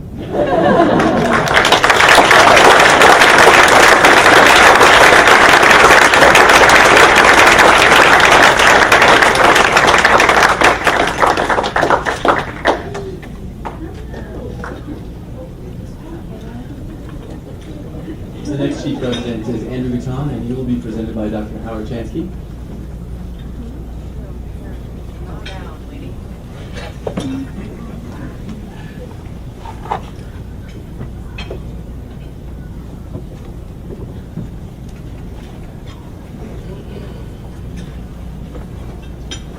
So, Andrew, my apologies. I'm going to have to shred you without a fancy audio-visual presentation. First, I just wanted to take a moment because I've really had a great time tonight, and at my table is Andrew's sister Christine, who's going to be an interventional radiologist. I think if you pulled a lot of us in here, we're in good need of energetic, good interventional radiologists. Andrew's fiance Lauren, who's an emergency medicine doctor. Her parents, Kathy and Jim. We've already met Steve Kennedy. And then my scientific collaborator for the last 15 years or so, Lou Yang. And Andrew's parents, Helen and Bob. And then my baby making partner of the class.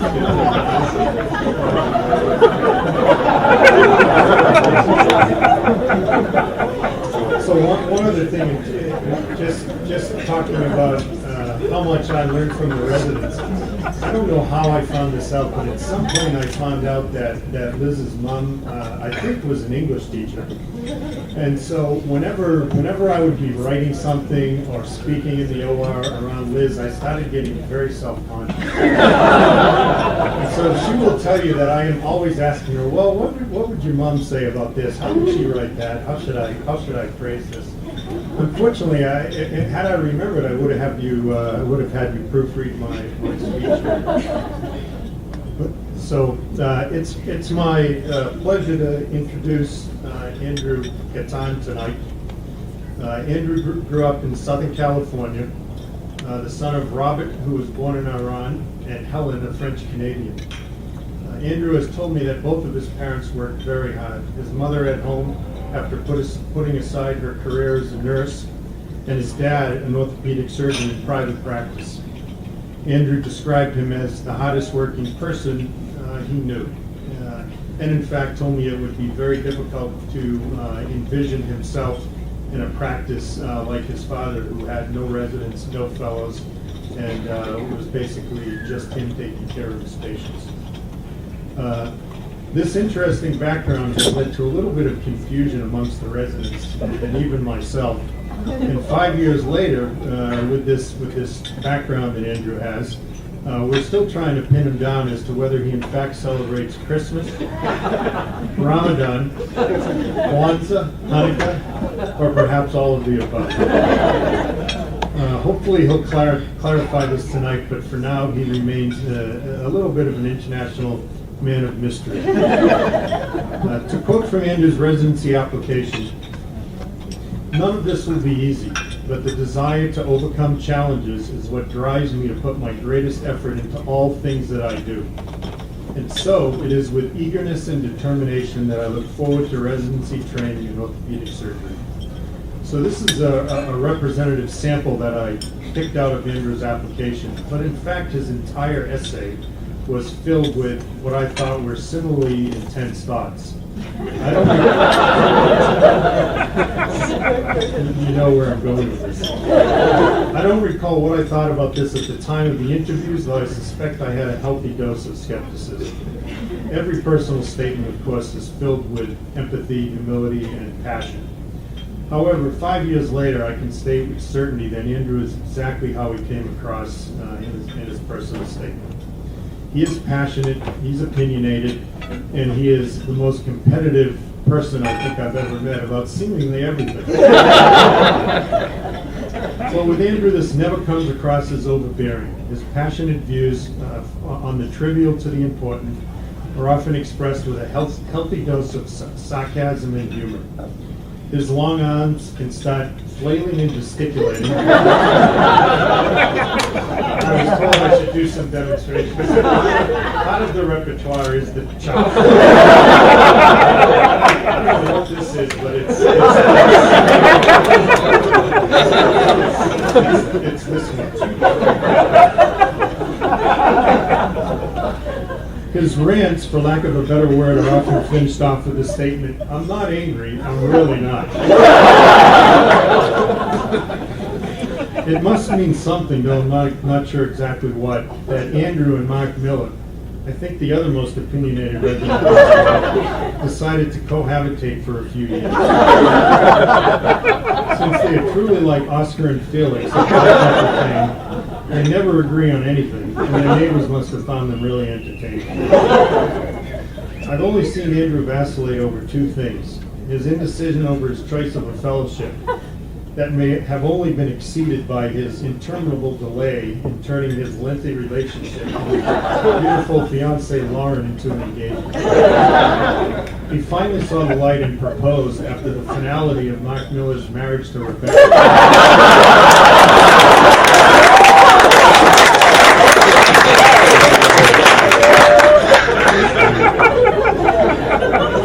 It finally dawned on Andrew that he would need someone else to argue. Debate with for the long haul.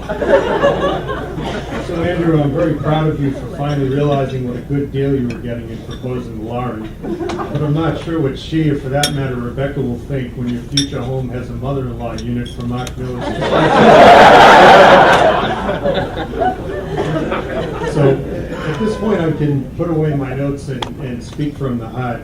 And it's actually very easy to do. Andrew knows how fond I am of him. And he's really a spectacular resident. His dad found, I think, it was a little bit skeptical when I was telling him tonight, but Andrew is just technically just proficient at everything he does. And he, more importantly, I think, touching upon some of the things that Dr. Farrar spoke about, he's a people person. He cares about all of his patients. He is always questioning the quality of the work he's done, not because of any lack of confidence, but he really wants the best for everything. He's bright. He has great hands. He's just, I think, everything any of us could want from a graduate of our program. And I told we were talking about raising kids tonight, and I told his parents, and I'm very sincere about this, if my three boys could sort of end up as Chansky-ish versions of Andrew, I would consider myself a resounding success as a parent. And so, Andrew, at risk of making Mark a little jealous, you need to come up and give me a man hug.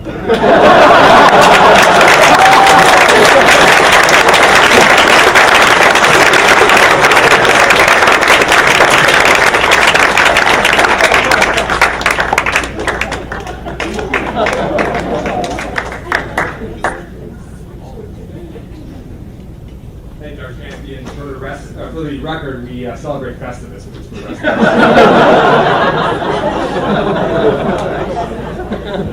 But in all seriousness, first, I just want to thank, and I want to reflect on the fact that this is a special day, because there aren't many times in life when you can have so many of your friends and mentors and family and people I love all in one place together. And I think we can all reflect on this being one of those special moments. So thank you for making a special day for me. I've been very fortunate in my life to be surrounded by people who expected a lot from me, but who also created a system around me to support me so I could achieve everything I wanted. And chief among those people are my parents. They have given me everything I need to be successful, and they've been great role models for me. So, I can't thank them enough. This would not be possible without them. My sister, Christine, who we're very close in age, growing up, believe it or not, I was a pretty nerdy kid.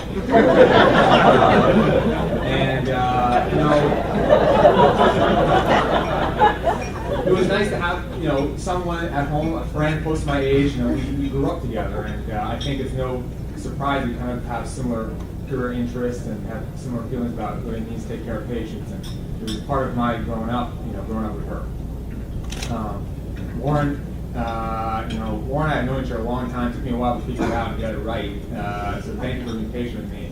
The fact that you knew me in college and still wanted to marry me says something about your character and your patience. I love you a lot, and this is just the beginning. And I'm really excited about where we're going to go from here.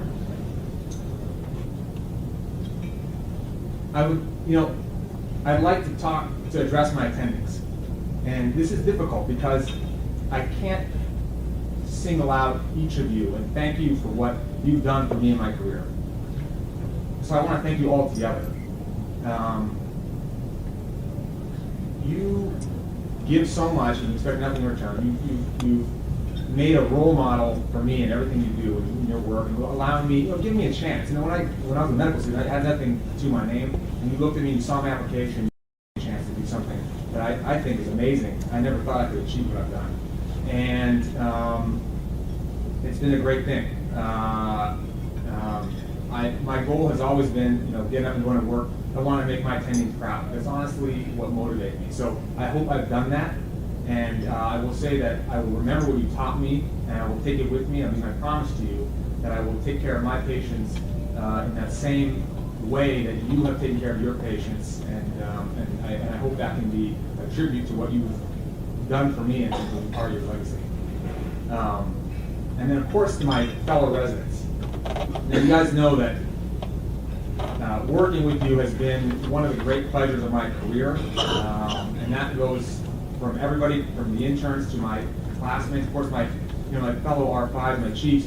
When I came up here, I didn't have my family here. There was no Lauren. You guys are my family, and it meant a lot to me. I'm a loyal kind of guy. If I seem animated or intense at times, it's because I care about what we do. And when I look at this residency program, I really believe we are held to a higher standard, because that's a standard that's set for us, and that's what we have to uphold. And sometimes it's not easy, sometimes it's not fun, and we look at other people who maybe are, having a better time or working less hours, and you have to put that aside. That's not what's important. And we have a job, we made a commitment to that, and to fulfill that is a great thing. It's one of the great joys in life to have a hard day's work, and I learned that from my parents as well. It's been a pleasure working with you all. I think what I want to say is that sometimes don't get in the trap of feeling negative about things. I know you're working long hours. I see how tired you are. You don't get told thank you all the time.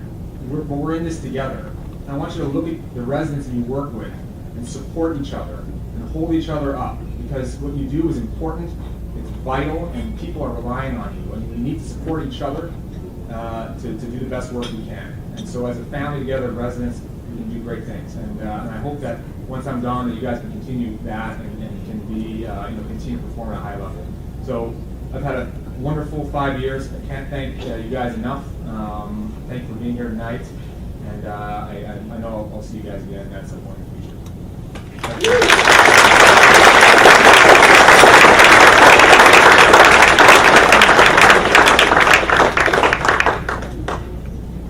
The next chief president will be presented by Dr. Dave Gregg, the president is Brian Gilman.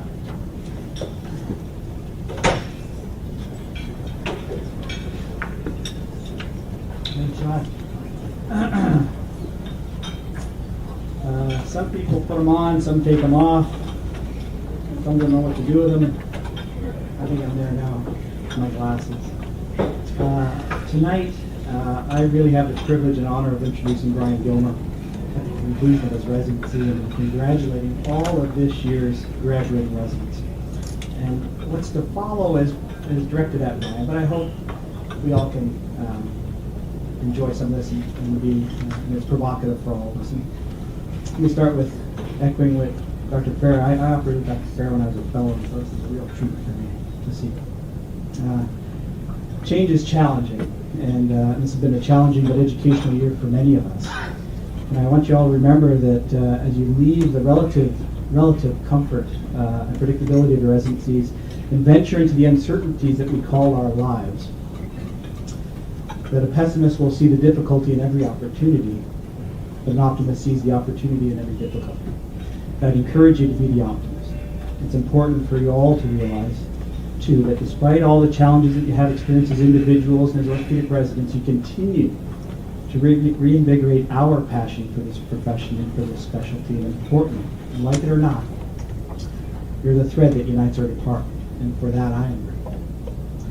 When Brian asked me to introduce him tonight, I thought to myself, well, now, Why would he do that? We haven't particularly hung out together, certainly not outside the hospital. We haven't seriously collaborated in any research or formal educational projects. We grew up in vastly different regions and probably going through vastly different experiences. For example, he would know why someone would want to kick a pig. And I know why someone would want to just keep skating. And I bet you he knows a million people in Texas.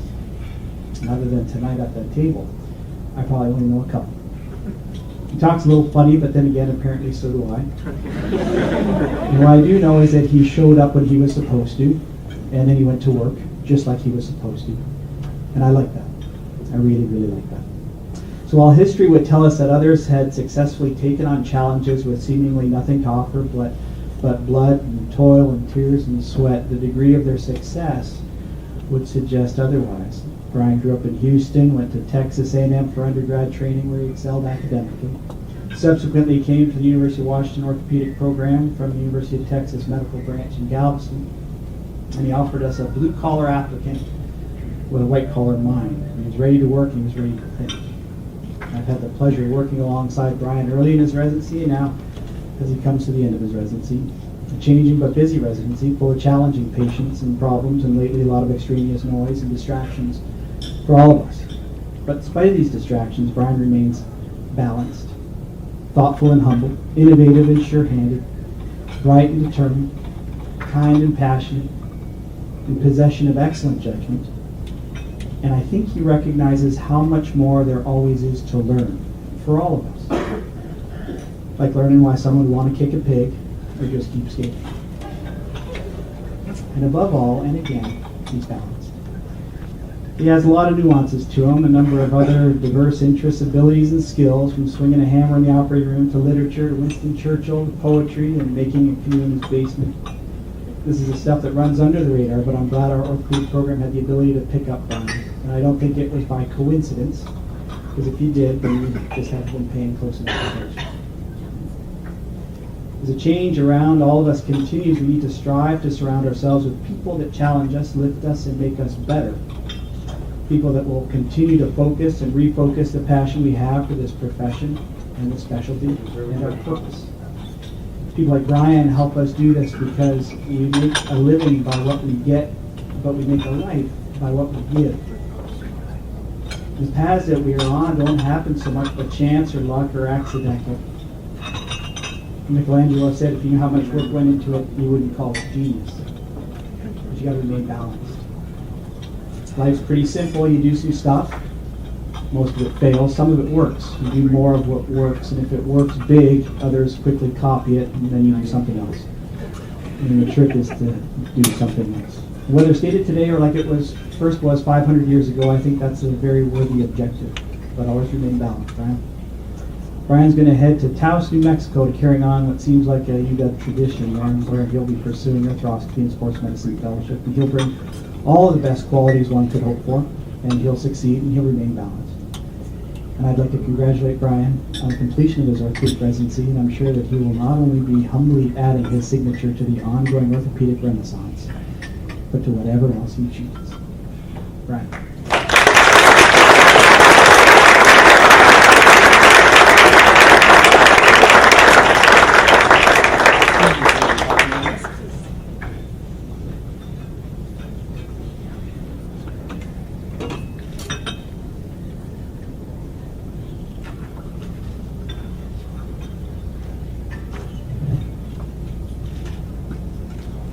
Thanks, Dr. Ray. As far as why, I just like to be a good person.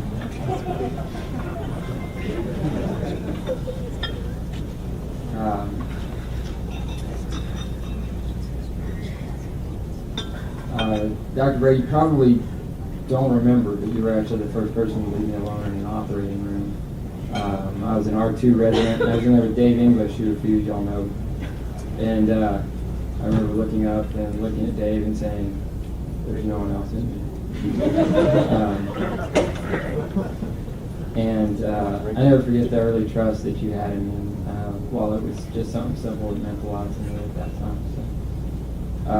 You taught me to be fearless, to not be afraid in an operating room, to know that if you understand it, you can fix it. But unfortunately, the converse is true. And if you don't understand it, you can make things a lot worse. So a few people have known, and I guess a few more now that you mentioned, that I've actually been building wooden sea kayaks in my basement for the last 5 years. It wouldn't take most people 5 years, but it took me 5 years given the things that I was working around. And just like residency itself, they've been the subject of a lot of sweat and some laughs and more than a little bit of cussing. And the metaphor for me for residency is very fitting. The idea is you take these fragile, thin sheets of plywood, and that's kind of like the intern, and then you bend them into a really uncomfortable position around a more rigid frame, which is like the attendings.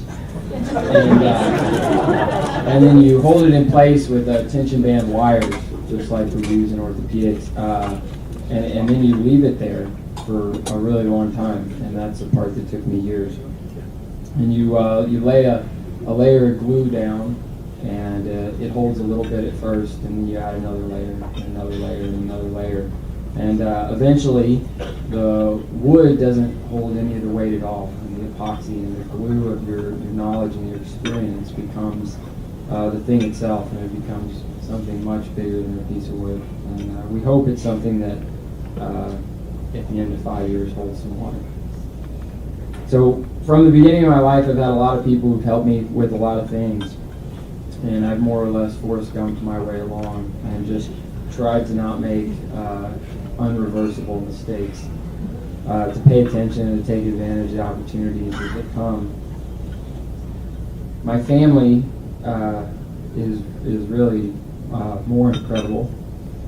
My mom raised me by herself for 12 years. Yeah, I'm gonna be. She went back to school at the same time. And in those difficult but happy times, you taught me a lot about working hard, about sleeping, sitting up straight, about being curious and looking for adventures. And thank you. You gave me enough room to grow and the freedom to make mistakes, like when I decided I'd study English at an ag school in Central Texas. But somehow you managed to keep me from making really big mistakes, like when I wanted to do general surgery. And that's the essence of parenting, I think. Liz can let us know. So, I know it hurt my mom a lot when I skipped college to run off to Alaska, my college graduation to run off to Alaska. But hopefully this makes up for it a little bit. And it's because of your energy and your intensity and your love that I'm here. Scott, I don't know how you put up with me as a teenager. I was certainly not always kind.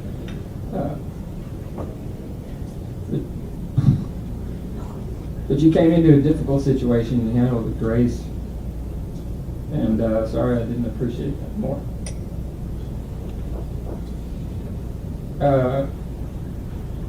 Sorry, I haven't seen my family in a while. Wade, you were like my dad. You taught me to hunt and to fish, to work with my hands. And those are the skills I use every day.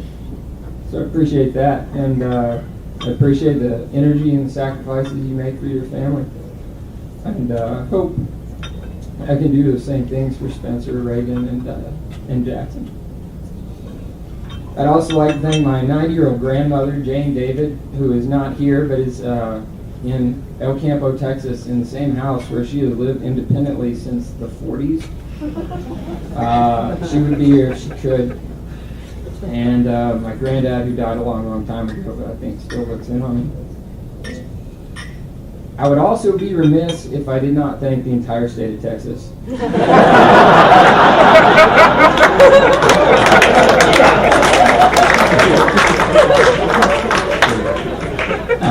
For providing me a unique upbringing and a perspective on the world that is truly unique.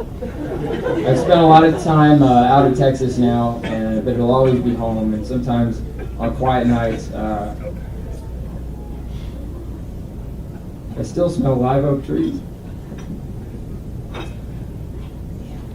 I don't know if I can get through the rest of it. So,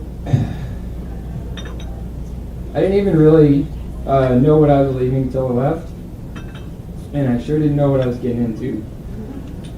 I came to Washington as a visiting medical student because I thought it was really close to Alaska. And that's as far as I got.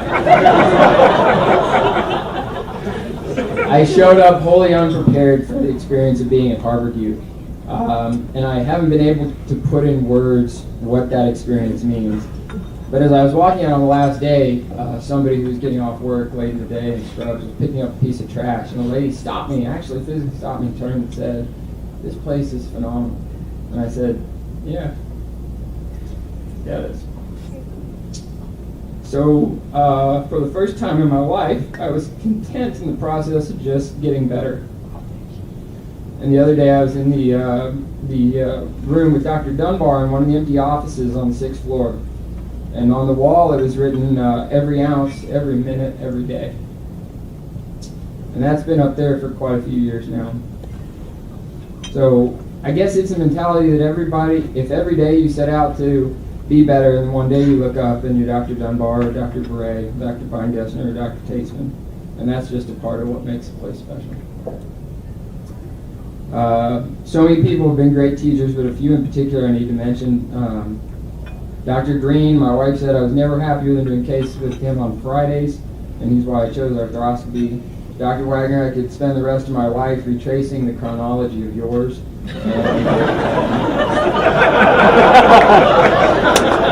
I appreciate your philosophical talks and wisdom.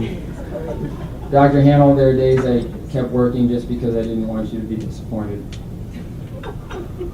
Dr. Lee, I wish I had more time with you. I think you're a great surgeon and a great man. Dr. Madsen, I came here wanting to be just like you and quickly realized I never could be. Thanks for being a great mentor. Dr. Leopold for teaching me about life and about kayaking. Dr. Beret, you taught me it's possible to be both great and normal. When I first moved here, I lived in a house in Wallingford with Dave Patterson and another guy. And one night I was getting ready to stick the deck onto the hull of this sea kayak. And Dave Patterson comes down drinking a delicious beverage, as he often does. And he looks at me and says, "If you stick that lid on the bottom, it'll never get out of this basement. Gilmer, you're building a ship in a bottle." That's what good friends are for. And I've been lucky to have a few since I've been here.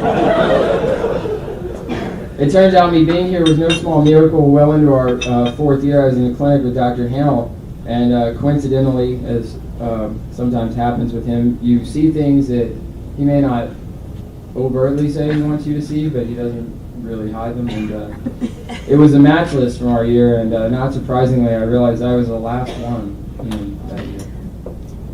And as I look around the room tonight, it's not hard to see why. I think if I can ever be as cool as Kyle Chung, as tough as Jen Hagen, humorous as Andrew Gatton, as smart as Mark Miller, as caring as Emily Squire, as fun as Liz Daly, as clever as Dave Patterson, I consider myself a success. We've come a long way together. I'm proud to count you as my friends. To the junior residents, thanks for suffering the slings and arrows of 1,000 misfortunes with me this year. And you did a great job. In particular, a few you I'd like to name is Kim, Amanda, Paige, Sean, Todd, Akash, and Mid. And additionally, thank you again for the award. That means a lot to me. I tell people I grew up at Harvard U. I was a kid when I come in here from Texas. And like many other people here, I became a doctor, but unlike some of them, I became a husband too.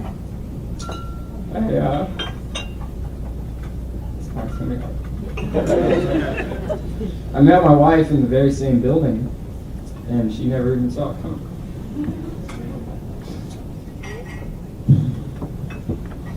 You tolerate a lot of nights of pagers, calls, and never knowing when or if I'm coming home. You've handled all that with a grace that defies my understanding. And you live with your heart out front. And you saved me from myself more than a time or two. You know when to hold me and when to let me go. You make me laugh and cry, and I didn't understand what it was to love until I met you. Your family, Ray, Natalia, Larissa, and Jeremy, who are all here tonight, you become my Northwest adopted family. You let me pass out on your floor and fed me a lot of times, and you didn't mind too much when I drooled on the rug. So thanks for your kindness. Kira, I still remember the day I finished building my first kayak. I was so excited. It's about 3 years into the process. And she stood out in the garage looking at it for about 5 minutes, and she said, "Where's mine?" And I have to agree, there's no one else I'd rather face the seas of outrageous fortune with than you. So we started over. We built a life together. I built another boat. One of them has never even touched the water. But that's okay. It's a new journey now. And through the last 5 years, if I've learned anything about life or orthopedics or hard review or love, it's that it's a process. We don't work to be good. We work to be better. Every ounce, every minute.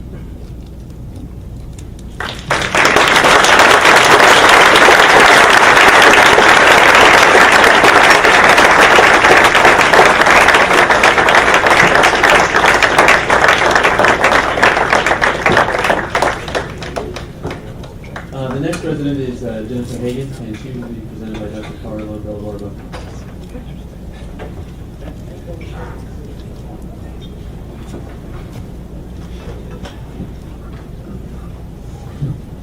Well, I have to pull up a presentation here. Well, here's the thing. I don't know how to start this up, but here's the thing. I found out yesterday that people were giving PowerPoint presentations. I don't want Jen to feel cheated, so I spent this afternoon making PowerPoint. So I didn't really have any pictures, right? So I just pulled pictures off the internet and made stuff up. But I don't want that to take away from the credibility of my introduction. How do I get this going?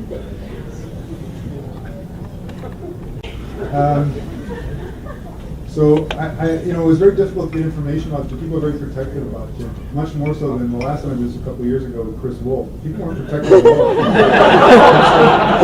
Extremely easy. I mean, this is much more difficult, and I actually had to resort to some tactics that probably if I were 10 years older would have been extremely obvious months ago, but I figured out at 5 p.m. tonight.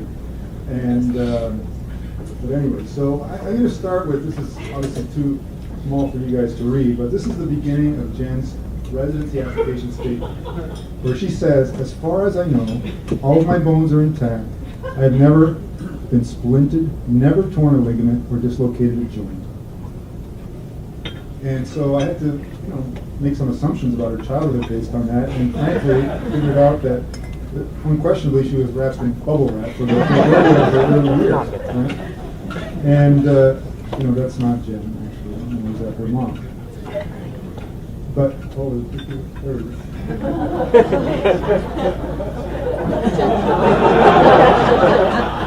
It's a layer of the picture. And so, in the early years, you can see that here she is at the school play, Wizard of Oz, baseball camp. What do you do when you're in Vegas? You drive to Reno for your family vacation. Avoiding any injury that might cause splinting or a broken bone or dislocation. And so this was an extremely happy childhood. Adolescence, she went to Clark High School in Las Vegas, Nevada. And you can see that she was an aficionado of softball. That's where we were here. And then went to undergrad at University of Nevada, Reno, and subsequent to medical school at the prestigious Case Western Reserve University. This is basically what all of her letters of recommendation look like in her residency application, more or less. I picked one and they were all essentially the same. Outstanding applicant must take, and all of these qualities: intelligent, personable, compassionate, self-aware, organized, essentially everything you would want in a physician taking care of you, and ranked second out of the last 50 students that have rotated on the service. Interestingly, I found that even at the time, she had an interest in the most noble of orthopedic subspecialties, traumatology. And true to form, 5 years later, she's sticking with that plan.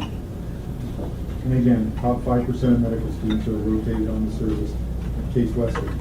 It's a letter of recommendation from a primary care physician who expressed extreme disappointment that she did not choose a career in primary care and that she was going to the depths of orthopedics and essentially wasting her talent. Every once in a while, I had the distinct privilege of working with a medical student who was absolutely fantastic. Jennifer Hagan was such a student. And then going on to laud her personality, her clinical acumen, her ability to, her deductive reasoning, and basically her work ethic. So she was obviously strongly considered and very highly ranked and managed at the UW for her residency. And in her same statement of application, she had said that she would be very honored to become a member of this elite group of orthopedic residents, presumably surgeons. And so she did indeed become a member of this elite group of orthopedic surgeons. You guys will note Pete Sheppel.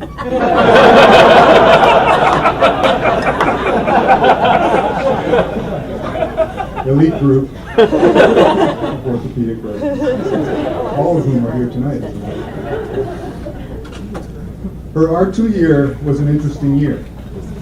I recall being in a faculty meeting amongst the Harborview faculty. We do residency evaluations every or one Wednesday a month, faculty meeting. And I had met Jen at the time, but I didn't really know her. She was just starting her orthopedic residency. And there was this great concern about one of our residents who was in the operating room and telling off nurses apparently, and just essentially getting upset about long turnover times, and about inefficiency, and about people wasting time and not moving patients along. There was a lot of hand wringing and beard stroking and how we're going to solve this issue. And all I could think was, thank God that this R2 is doing this, because nobody listens to me when I complain about that. But apparently her temper was a potential problem, and a considerable concern at first.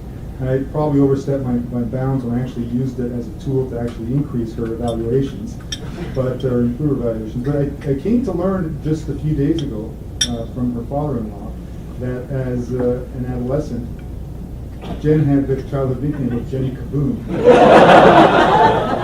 Because of the fact that she had a considerable temper. So she did carry that somewhat to her residency. So I tried to find out. I only see Jen in our work environment. I tried to find out, what does Jen do? These restricted work hours, there's plenty of time to do stuff. What does she do besides orthopedics and reading? What are her hobbies? I asked far and wide. I talked to her ex-roommate. I talked to everyone, and all I could come up with is that she has an insatiable passion for Halloween. Apparently, Jen devotes a tremendous amount of time, energy, and passion to making Halloween costumes. I actually pulled it off the internet. There's no reason, but apparently she wants.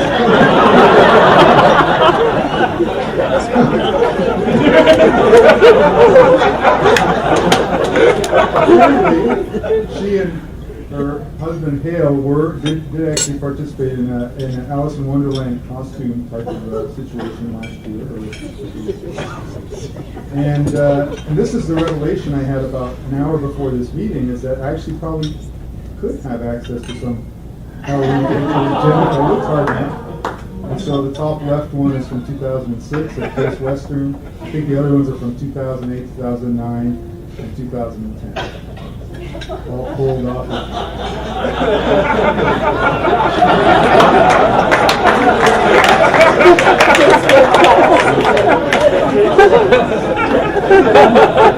So,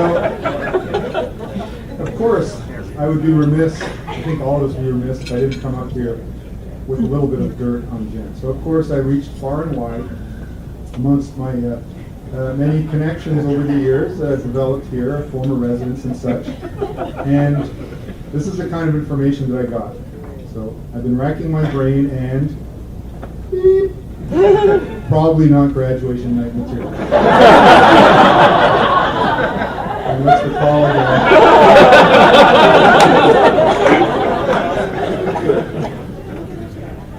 Right? That's funny.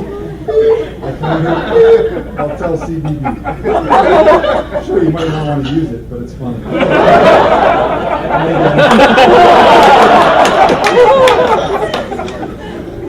And then finally, Chris Wolf. We're went into my telling, is that all you got? Because I don't know. She's hard. I'm sorry. But anyways, I think we can pretty much assume where at least some of that extra time was spent, or how some of it was spent, and then I'll leave the rest up to your imagination. Now, 1 year ago, she married Hale, and so obviously, perhaps her free time has been channeled towards different directions at this point, and I do have to comment that. So what about the future? Jen has matched. I still am disappointed that she didn't match here for our trauma fellowship, but she's true to form. She stuck with her initial plan and her passion for trauma. She'll be doing a 1-year fellowship at Shock Trauma in Baltimore next year. And I have to say that I really couldn't be prouder of any one of our residents based on, first of all, what she chose for profession and how she's conducted herself over the course of her residency. And I think I basically, I think it was Howard took the words right out of my mouth. As the father of 2 daughters, I think I'd be extremely proud if they were to grow up with the accomplishments that you have achieved, Jen, over time. So I'd like to congratulate you personally for coming from your childhood to here, and of course, congratulations to the entire class of 2013.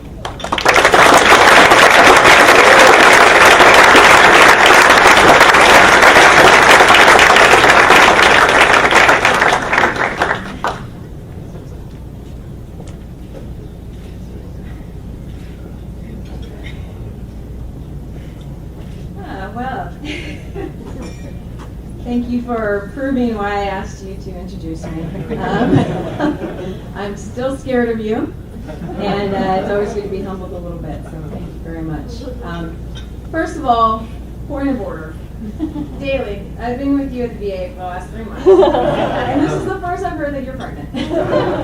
You are so dang efficient.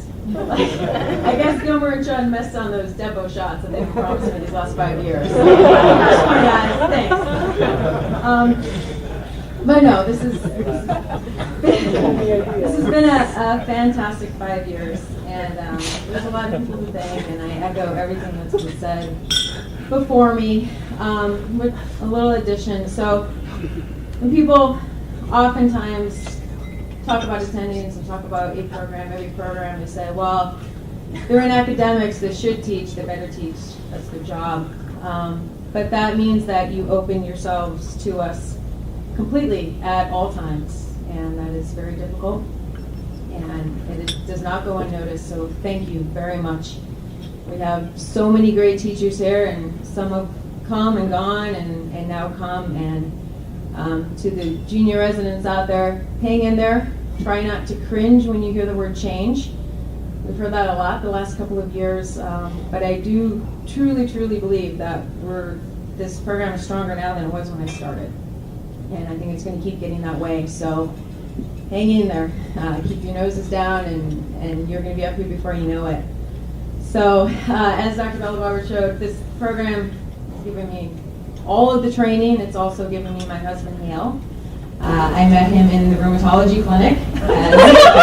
Every resident who's been here goes through rheumatology, but I'm the opportunist to take advantage of the one non-surgical rotation in this whole residency to find a husband. So Daly's not the only one who's efficient. So thank you, Hale, and the Chestnuts and my family who have supported me so much. And clearly I am not always the easiest person to get along with, but you've stuck with me, and thank you so much. And same to my class. I can't imagine a better group of people to have gone through all of this with, and I'm going to miss you dearly. And it breaks my heart that we're going separate ways, and we're all going to do different things. But this really has been a fantastic 5 years. Not an easy 5 years, but a very good one, and I wouldn't trade it for anything in the world. So thank you very much.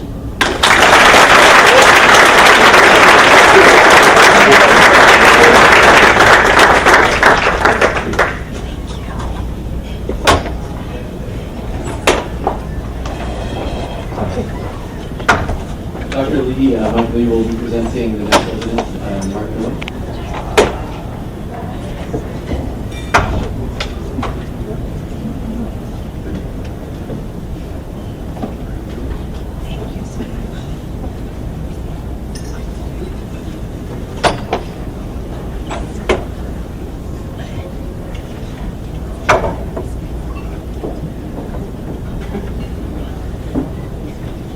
So, my first interaction with Mark Miller was when he was a junior resident, and it was 3 o'clock in the morning, and he paged me to tell me about a patient. Dr. Lee, my name is Mark Miller. I'm a junior resident on quality tonight. Very excited, energetic, 3 a.m. I'm in EWMC ED with a 32-year-old man with a right-sided forearm fracture. He has severe swelling and pain. He does have severe pain with capacity extension experience. I'm concerned about a compartment syndrome in his forearm. I recommend an emergent fasciotomy forearm or have him call and they are ready to receive us if you agree with this plan. So, because I was asleep 10 seconds ago.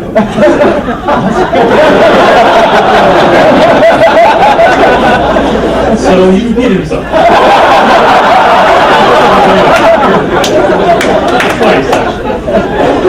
So we get to talking about the fracture. And it's kind of a weird story, weird fracture pattern, not exactly an acute fracture. And there's some cognitive impairment in the patient. It's kind of a weird story. So I asked Mark, do you really think it's a compartment syndrome?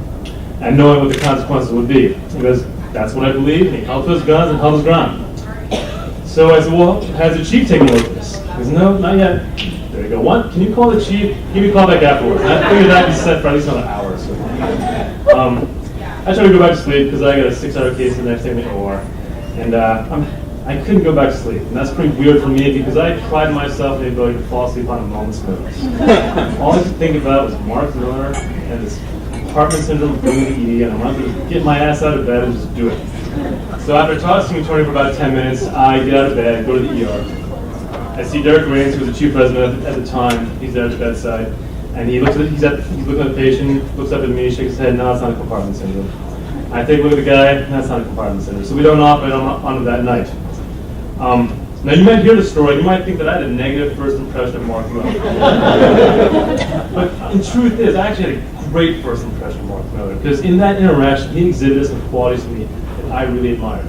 He saw a diagnosis, he made his plan, he took the right appropriate steps, the opposite step of waking up as attending at 3 a.m., and he held his guns and he was confident. And the fact that he was wrong with the diagnosis doesn't diminish the story at all. Now, don't get me wrong, you're a resident, you're allowed to be wrong during residency. You're not encouraged to be wrong, but you're allowed to be wrong during residency. And I really liked this whole interaction because I had such a favorable, positive first impression of Mark Miller from that 3 a.m. interaction. So since then, I've kind of been asking about Mark Miller before he came out of search. And without fail, everyone you ask about Mark Miller will say the same thing. Oh, Miller? That guy's smart. That guy's really smart. He might be so smart that he might be wasting his skills and superpowers in orthopedic surgery. So, and I keep thinking about that compartment syndrome. That wasn't a compartment syndrome, kind of scratched my head. But then, he came out of service, and we got to know each other, and I spent some time with Mark, and I realized that what they say about him is true. He really is that smart, and I'll show you some examples of why. Mark Miller grew up on a farm. This is a statement, or this is a sentence from his personal statement. Farm work taught me the value of creativity. I learned to evaluate available resources and use potentially unconventional methods to get the job done. And that's kind of how that really shaped his personality and some aspects of how he performed during residency. And we'll talk about that a little bit later. I really like this picture. For those of you who are parents, you may recognize a circular walking device. This is popular in the 70s and 80s, and it later became dubbed a kitty death trap because too many kids would fall down a flight of stairs and lose legs, and some of them even died. So it's kind of a dated picture, and I really like it. And you can see that young Mark Miller is so smart. He's not standing up there walking around.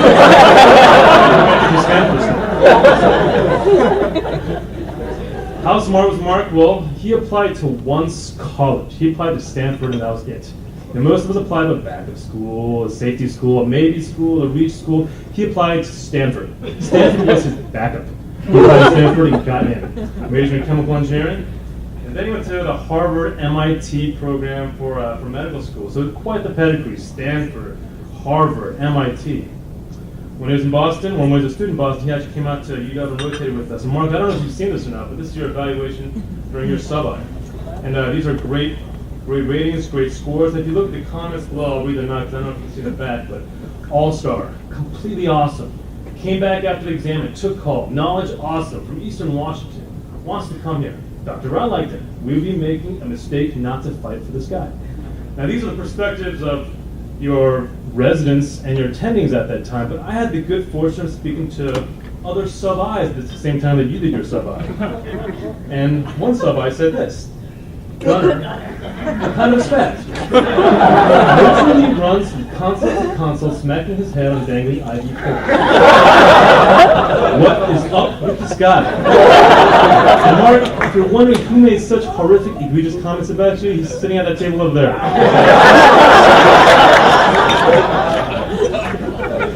During residency, Mark discovered that he wanted to be a pediatric orthopedic surgeon. He will be making the unusual distinction of transitioning from the University of Washington in Seattle to Washington University in St. Louis. Mark certainly made his impact during residency. Now remember, Farrar really taught him the value of creativity and evaluating available resources and to use potentially unconventional methods to get the job done. Now his co-residents will fondly remember him for his when you're a farm, you don't walk around the box of latex glove. You just dive right into it. So, positioning patients, putting on tourniquets, moving body parts away from the tourniquet, whatever. Mark was just had his own technique and own style. Mark also met a lot of important people in his life during residency, and he did meet his partner and his soulmate, Andrew Gatton. And of course, Howard did kind of refer to this. That is Mark Miller and Andrew Gatton, by the way. It took me a while to forget who they were. And these two were just peas in a pod. Whenever you saw one out and about, the other one was not far behind. You know, they were always next to each other in photos, and sharing candlelit dinners, and just really enjoying each other's company. It was very, very sweet to see. Now, I'm not sure why and how the bromance ended. I have this theory that Gatton kind of got fed up with his shorts and black socks look. I don't really know. So some things are best to keep from the attendance. In any event, it's a good thing because Mark Miller did meet the true love of his wife, Rebecca Nichols, and there's a great picture of them in New Zealand. So when you see Rebecca tonight, please be sure to congratulate her as well. Mark is also accompanied by his mother, Christina Miller, and his aunt as well. So I'd just like to take the opportunity to congratulate you as well, and all the parents in the room, because as much as we're celebrating the residents tonight, this is clearly a reflection of some pretty good parenting. So you have a lot to be proud of.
And also for always being there, for laughing at my stupid jokes, whether it be about staycation or other inane things that I want to talk to you about. I thank you, and I appreciate all that you do for us. Really appreciate it. Just thank all of our faculty for all of your great teaching and mentorship. Dr. Mosca and all of the faculty of Children's for being great role models and teachers for me as I embark on becoming a pediatric orthopedic surgeon. If I could become anywhere near like you are at Children's, I'd be very happy. Also, I'd like to thank Dr. Chansky. The VA has been one of the jewels of our program. It really teaches us to become doctors, physicians, and surgeons, and I really appreciate it. And you're always welcome to give me a call. Certainly it will be about teeth or Stormy having certain rashes and other various ailments that my wife Rebecca will then promptly tell you that you need to see a veterinarian. But I'd love to hear from you still. What is Rebecca doing later on? If you have a picture, you're welcome to show her. And also, I'd be happy to receive a call from you in February when the Seahawks beat the Patriots in the Super Bowl. Also, like to thank Doug and especially Peggy panel for just being so hospitable, and just the Christmas party is a highlight of our year, and I really appreciate it. And so, I just also want to thank my family, thank both my mother, my Aunt Jackie for making me here. I know this is pretty nerve-wracking for you, being on the 76th floor. I'm talking about this for 6 years now, 5 years. And thank you. And I also thank my grandmother who couldn't make it tonight. I know she's here in person, here in spirit. And Mom, thank you for all that you've done for me. You have allowed me to do whatever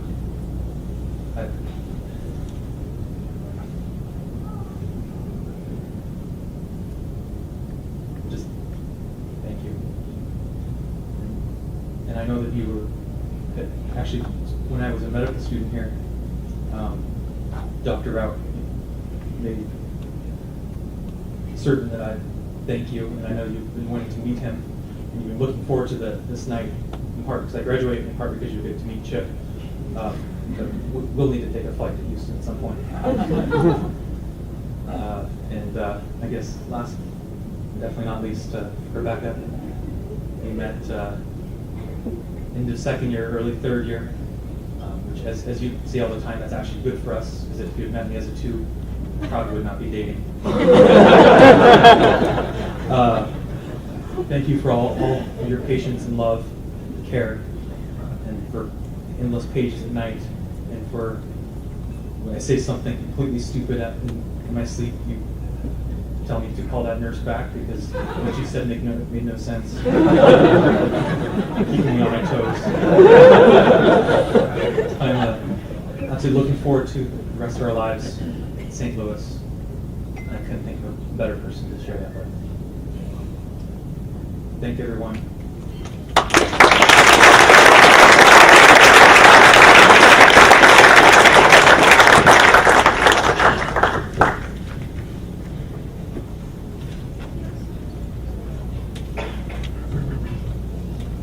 The next president will be presented by Dr. Lisa Tatesman. The chief president is Dave Patterson.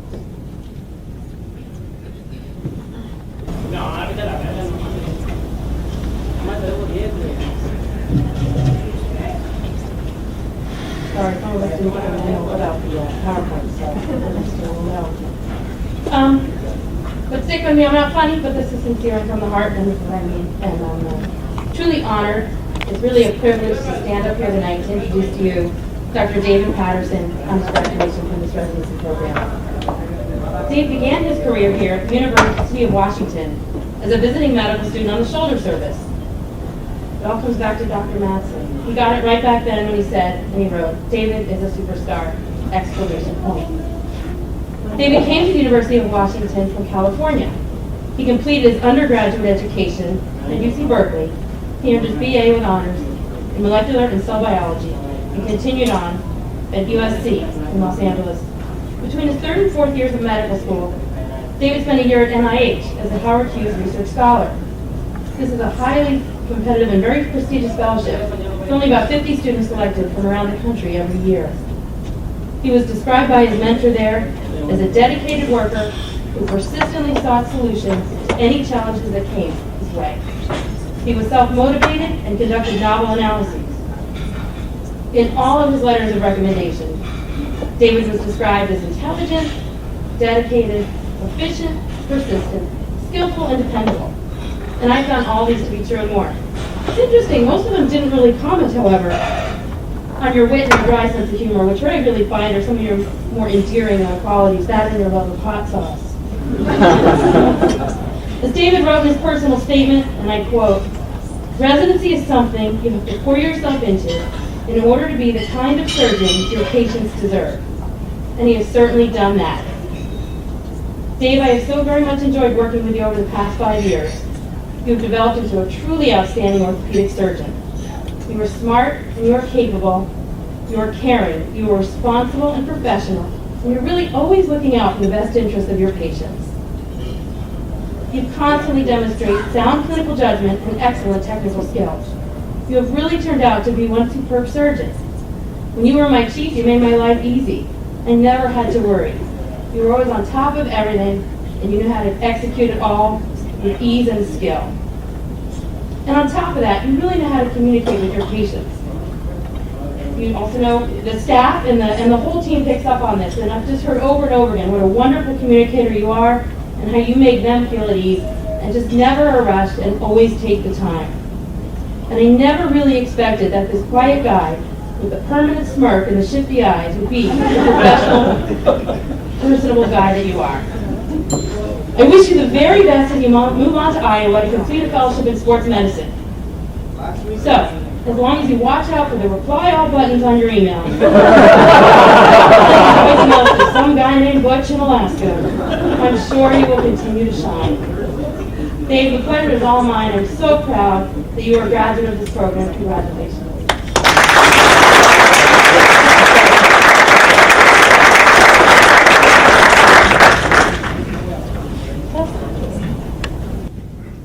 David Parker Patterson, orthopedic surgeon. Congratulations.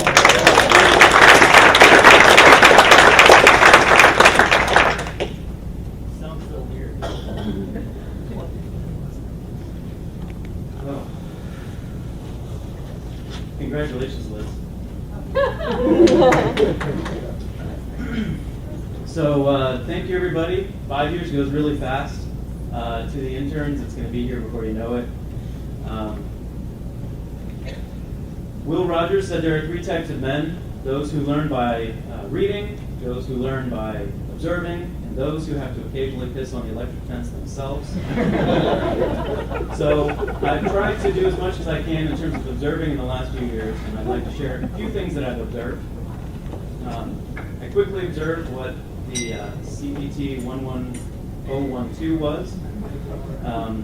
I observed the epidemic of the tight gas rock, and to the junior residents who laugh, that's a very real thing. I have learned it's the reduction that counts, but there is such a thing as good, better, disaster. At Children's, I learned about the mommies. With Dr. Matson, I learned about the 4 Ps, and that the surgeon is the method. I learned that if it's working, keep doing it. If it's not, do something different. And I learned that good judgment comes from experience, which often comes from bad judgment. Last week, the Chiefs received a nice letter from somebody with some advice that I'd like to share, and that is to take care of your patients as you'd like to be cared for. Remain honest with yourself and others, get help when you need it, and work hard to be better every day. Last year, Josh Lindsay stood up here and told us to ask the faculty questions, even if they seem stupid. because this will be your last chance to work with some of these illustrious people. And I'd like to add one more piece of advice to the residents, and that is keep tabs on your patients after you leave the service. You will learn a lot. You'll learn a lot from their follow-up. You'll see which fractures healed, which patients get better, which patients didn't. Sometimes you'll be surprised, but not always. And nothing ruins a great operation like follow-up. And don't forget that you will never outgrow your inborn need to screw stuff up. Now some general things. First of all, I'd like to thank all the faculty. There's too many to list by name. I'd like to thank you all for letting me take care of some of your patients, because these are your patients. You let us take care of them with you. And that's a huge responsibility. We take that seriously. I'd like to thank Dr. Madsen, who was the first surgeon here that I ever scrubbed with, and the last. It means a lot to me. I'd like to thank Dr. Wall, who made sports seem like an awesome subspecialty in a career. I'd like to thank Dr. Wagner for his generosity and for his spirit and curiosity, which will never die. I'd like to thank Dr. Chansky for being such a good surgeon that he can let the residents operate and bail them out of any sort of disaster that put him into. And I'd like to thank all the Harvard Review faculty in particular. As Dr. Tatesman mentioned, I did med school at USC, which has LA County Hospital, which has a good amount of trauma. But I wanted to come to Harvard Review and see trauma done the right way. I wanted to have the best teaching. And I think that I got that. I'd like to thank my co-chiefs. It's been a lot of fun. Unfortunately, we're not going to get to see each other much anymore, but I look forward to seeing you guys in the future. I'd like to thank my brother-in-law, Albert, for putting up with a long ceremony, and for, when I first moved to Seattle, kind of dealing with me as this other random dude, and now accepts me like a brother.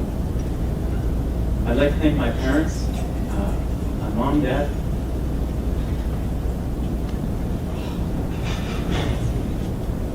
Leanna and Jim. I'd like to thank my grandfather for coming out. Carrie, who couldn't be here. Thank you very much for coming up and accepting that I chose to come to some random corner of the country instead of somewhere closer to home. I'd like to thank Jessica.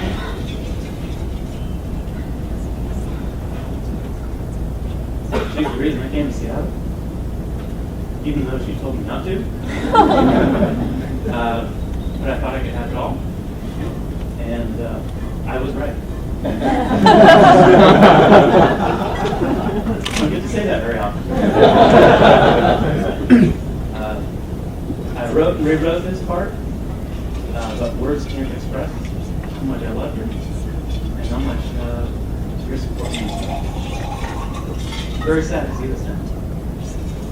Thank you, everyone.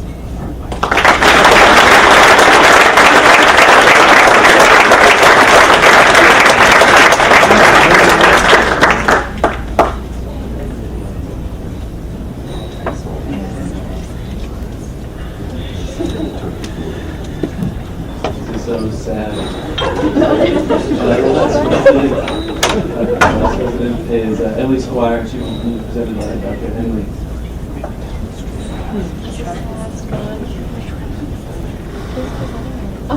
It's not often that I have someone go before me who lowers the mic.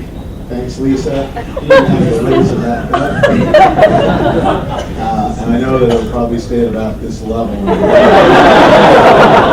I'm really disappointed. I hope that there are some outtakes from, you understand, the roast film with the head cam. None of you asked me to wear one because we would obviously be communing on the same level.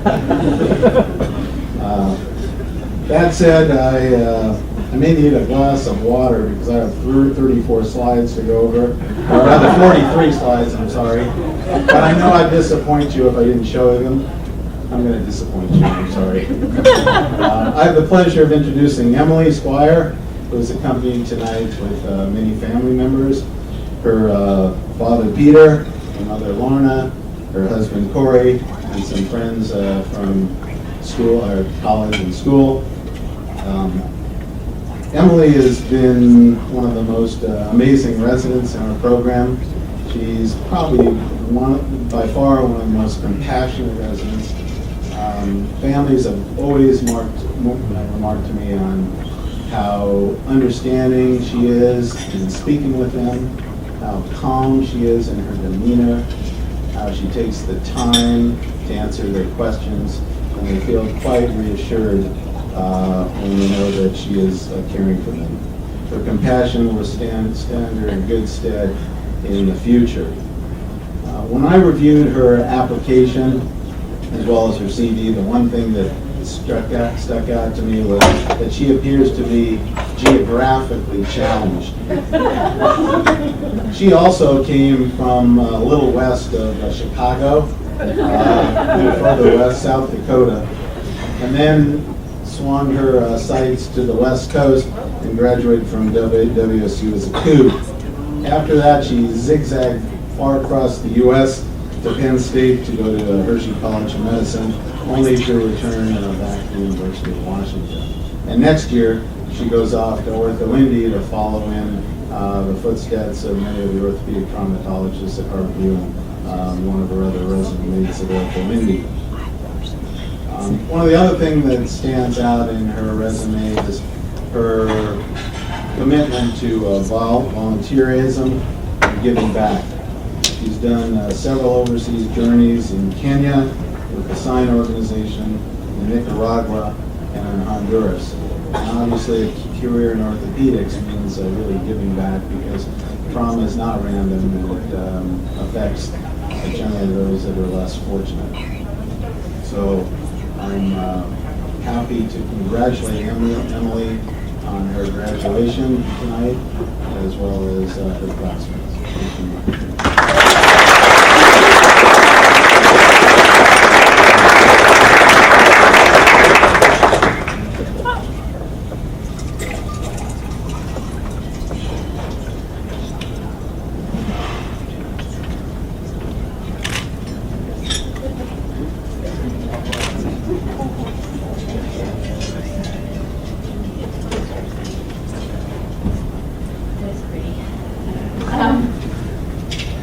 Thank you very much, Dr. Hannon.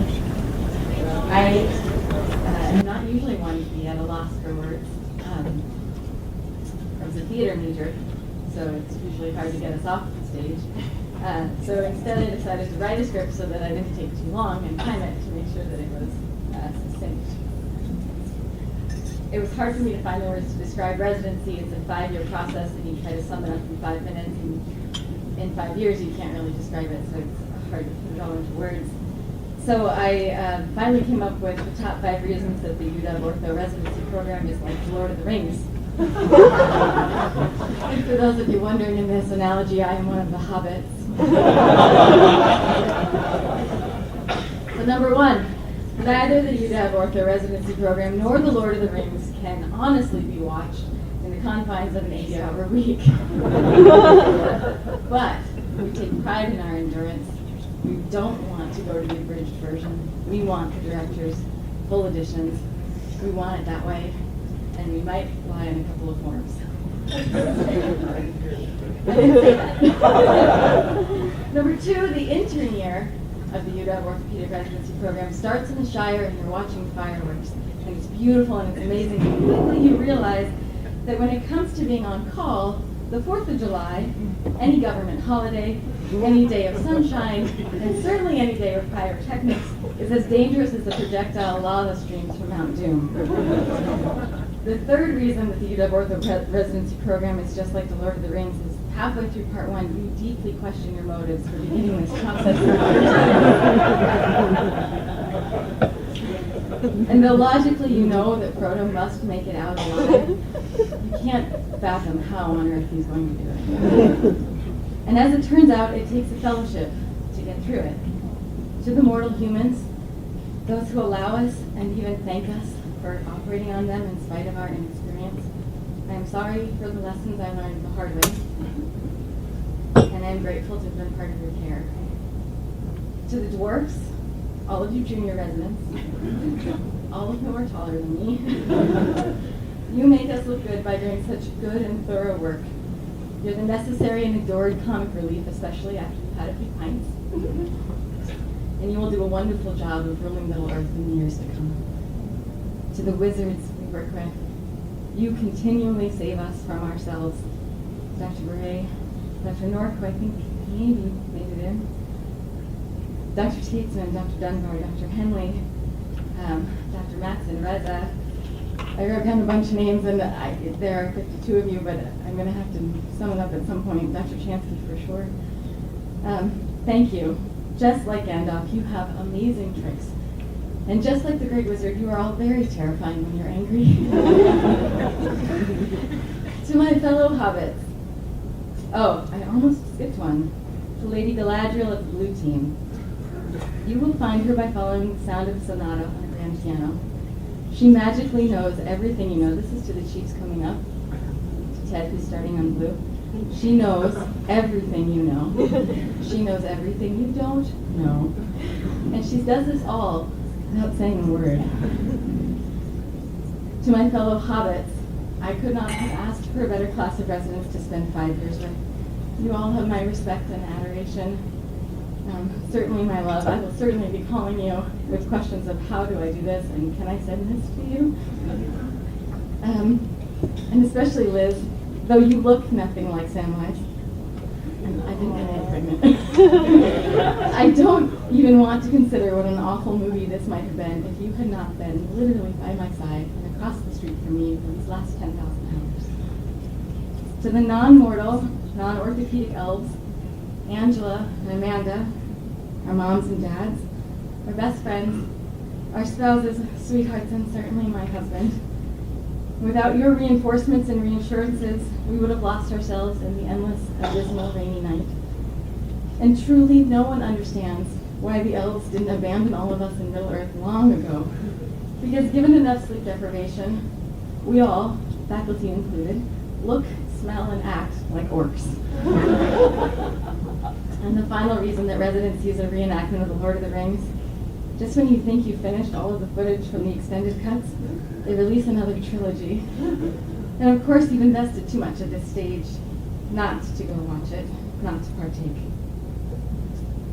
And not to participate, of course, in the lifetime of sequels that are sure to come. Residency may have a final day, but the process is never ending. And though I may go back to life in a simple shire, I am not the hobbit that I used to be. For the rest of my life, I will tell stories of wizards, dwarves, Oliphants, and adventures that all begin with back when I was a resident. Thank you. I'm going to miss you, and I'm going to miss this. And I'm really grateful to have been a part of it.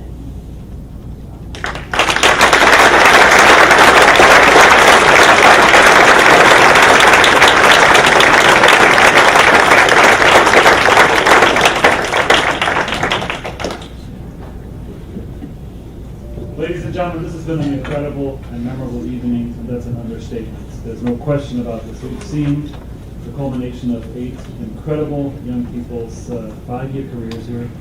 As attendings, I speak for everybody, no question we're thankful to the husbands, the wives, the family members, the friends who've given us the privilege of sharing your lives and our lives with you for these last 5 years. We've learned the other side of all of you. We've learned and seen the Kid Cool from Hawaii and Kyle Chung's incredible family bonds.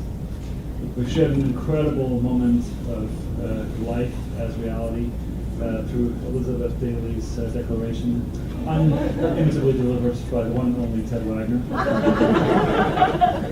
We have seen how the great Andrew Gatan decodes hand motions and has overcome a bromance successfully through love.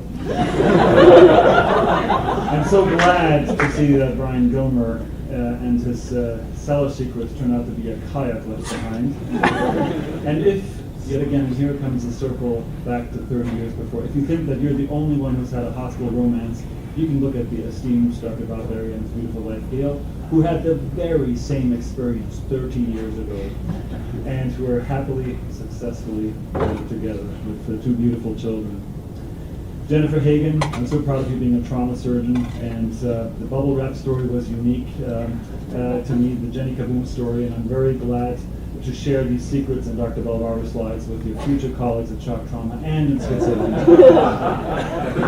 And yes, your father-in-law is one of our heroes also, and we should acknowledge Dr. Chesney with his tremendous years of service and retirement this year, so maybe a quick introduction to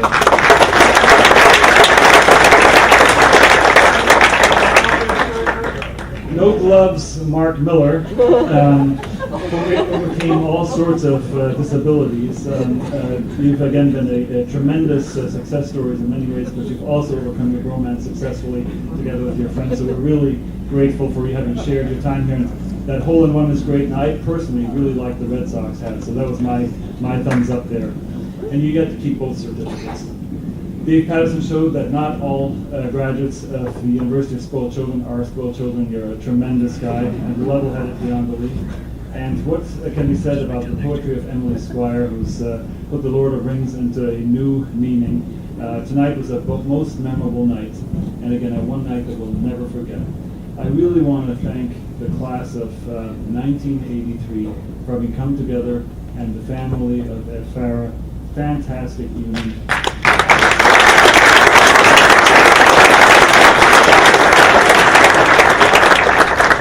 And if I may finish with a final look to the future, hopefully in 2043, these 8 brilliant young people will find themselves, maybe, if there's been no major earthquake here on this floor here, back together again in best health and best spirits and with a lot of love and affection for one another, and maybe also reminiscing on the great lessons of love for one another that we've experienced this evening.